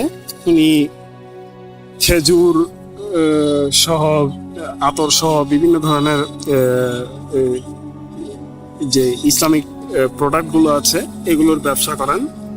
তো যার কারণে ওনার সাথে বিভিন্ন ধরনের আলেমদের ভালো পরিচয় আছে বিধায় উনি আমাদেরকে এই হালিশহর এল ব্লকে একজন রাকির পরিচয় দিয়েছিলেন। আমি নামটা বলবো না, শুধু এতটুকু বলে রাখি যে হালিশহর এল ব্লকে তখন উনি ছিল। জানি না এখন ওখানে উনি আছেন কিনা, বা ওনার জায়গায় অন্য কেউ আছে কিনা সেটা জানি না। তো যাই হোক, তো ওনাকে যখন ডেকে আনা হলো এই বিষয়টার জন্য, উনি দেখে আমাকে বললেন যে আসলে বাবা, তোমাকে তো একটা বদজিন ভর করেছে, তোমার ক্ষতি করতে চাইছে, যে তুমি যাতে জীবনে উন্নতি করতে না পারো, বা তোমার শারীরিক এবং মানসিক অবস্থার কারণে তুমি যাতে তোমার বয়সের চেয়ে দ্রুত ভেঙে পড়ো, কিংবা তোমার বোধ শক্তি নষ্ট হয়ে যায়, সেজন্য এরকম করা হয়েছে।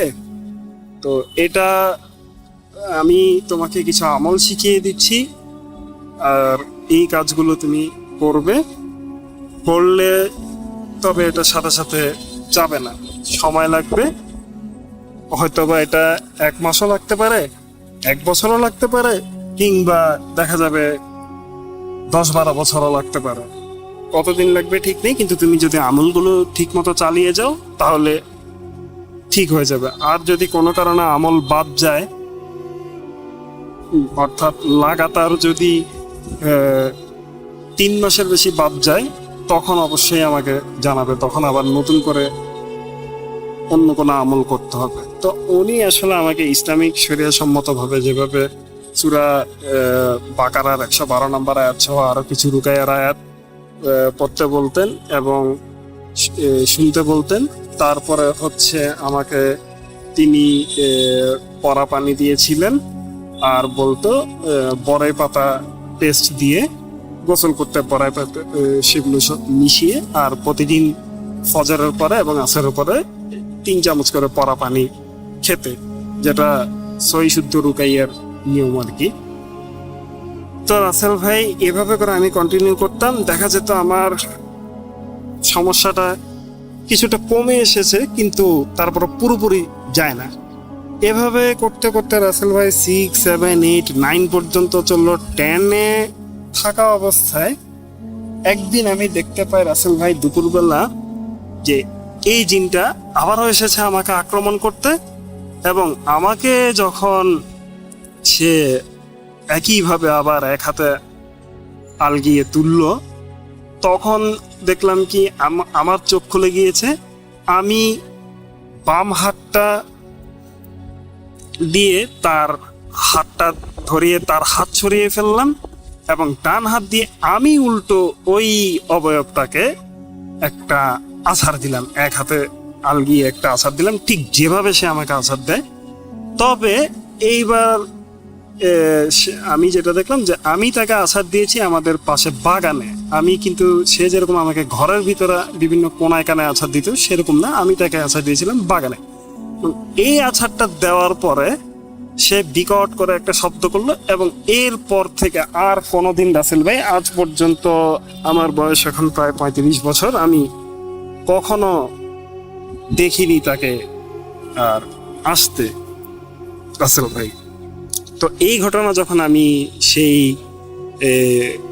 রাকিকে জানাই, সেই হুজুরকে জানাই এবং আমার আব্বুকে জানাই, তো তখন ওনারা আমাকে বললেন যে আসলে এই জিনটা তোমার উপরে যে বা যারাই কোনো কারণে চালান করেছিল, খারাপ উদ্দেশ্যে চালান করেছিল, কিন্তু সেটা আসলে তোমাকে বারবার ভয় দেখানো কিংবা তোমার কাছে আসার চেষ্টা করছিল, কিন্তু তোমাদের এই গণ্ডির ভিতরে থাকার কারণে সে দূর থেকে তোমাকে ভয় লাগাচ্ছিল, তোমাকে কাছে এসে তোমার কোনো ক্ষতি করতে পারছিল না। যেহেতু তোমাদের এখানে বংশ পরম্পরায় কিছু ভালো জিনের বসবাস আছে, এবং তারা তোমাদের সাথে প্রতিশ্রুতিবদ্ধ আছে যে তারা তোমাদেরকে সবসময় উপকার করে যাবে, প্রোটেকশন দিয়ে যাবে বংশ পরম্পরায়, যতদিন না পর্যন্ত তোমরা তাদের না কোনো ক্ষতি করছো। যার কারণে তাদের প্রোটেকশনের কারণে তোমাকে ভয় দেখিয়েছে শুধুমাত্র, কিন্তু তোমার কোনো ক্ষতি করতে পারে না। আর শেষ যে স্বপ্নটা তুমি দেখেছো, যে মানে তুমি আছাড় দেওয়ার পরে চলে গেছিল, সেটাতে যেটা হয়েছে যে এই জিনগুলো এক সময় যখন তারা শক্তি সঞ্চয় করতে করতে ওই বদ জিনটার চেয়েও বেশি শক্তিশালী হয়ে গেল, তারা তোমাকে সাহায্য করেছিল, অর্থাৎ আল্লাহর হুকুমে তারাই তোমাকে সাহায্য করেছিল যে একদিন তুমি তাদেরকে আছাড় দিয়েছে এবং সেই জিনটা চলে গেল। তো এখানে আসলে রাসেল ভাই সবকিছু আমি যেটা বিশ্বাস করি যে আল্লাহরই হুকুম, আসলে সবকিছু আল্লাহ হয়তো বা আমার উপর ছোট অবস্থায় কোনো একটা পরীক্ষা নিয়েছিল, আমার ধৈর্য বা সাহস যেটাই বলি না কেন, কোনো একটা পরীক্ষা নিয়েছিল, সে পরীক্ষায় হয়তো বা আমি উত্তীর্ণ হয়ে আসতে পেরেছি এবং বর্তমানে আমি রাসেল ভাই সুস্থ আছি, আর কখনো ওইরকম ধরনের কোনো অতিপ্রাকৃতিক বা অলৌকিক কিছু এরকম ফেস করিনি। বিশ্বাস করবেন না রাসেল ভাই, আসলে সে সময়গুলো আমার জন্য মাত্র ক্লাস 6-7 পর একটা বাচ্চার জন্য কি ভয়ঙ্কর ছিল। দেখ, আমাকে যখন ধরতো, তুই কিছু করতে পারবি না, তোকে সব সময় এভাবে করেই আমি কষ্ট দিয়ে যাব, তুই কোনো দিনই তোকে কোনো কেউ বাঁচাতে পারবে না আমার হাত থেকে, এইভাবে করে বলতো আর আছাড় দিত। আর আমি শুধু তাকিয়ে ভয়ার্ত চোখে তাকিয়ে একটাই কথা বলতাম, আমি কি ক্ষতি করেছি তোমার, আমাকে ছেড়ে দাও, আমার ভয় করছে, আর পাচ্ছি না আমি, কে আছো, কে কোথায় আছো, বাঁচাও আমাকে, বাঁচাও। এটা বলা ছাড়া আর কিছু আমার করা ছিল না। এটা বলতাম আর দেখতাম আমার ঘুমটা ভেঙে গেছে। তো এই ছিল আমাদের নিজের বাড়ি কেন্দ্রিক ঘটনাগুলো রাসেল ভাই এবং শ্রোতা বন্ধুরা, সবাই ভালো থাকবেন। ভূত.com এর জন্য শুভকামনা রইল। আজকে এখানেই বিদায়। Welcome back. আশা করছি আপনারা সবাই ভালো আছেন এবং ভালোর তলে আছেন। আমিও ভালো আছি আর ভালোর তলে আছি। আজকের মতো বিদায় নিতে হবে, কথা হবে আবারও আগামী এপিসোডে। সেই পর্যন্ত সবাই ভালো থাকুন, সুস্থ থাকুন, মোস্ট ইম্পর্টেন্টলি ভূত.com এর সাথে থাকুন। আর যারা এখনও পর্যন্ত আমাদের ইউটিউব চ্যানেলটি সাবস্ক্রাইব করেননি, সাবস্ক্রাইব করে ফেলুন। ফেব্রুয়ারি মাস চলেই আসলো, আমাদের বার্থডে চলেই আসলো, সুতরাং বুঝতেই পারছেন আমরা চাচ্ছি, খুব বেশি করে চাচ্ছি 2 মিলিয়নের এক বিরাট পরিবার হতে। খুবই অসম্ভব একটা চাওয়া, তারপরেও চেষ্টা করতে ক্ষতি কি। আজকের মতো বিদায় নিচ্ছি, আল্লাহ হাফেজ।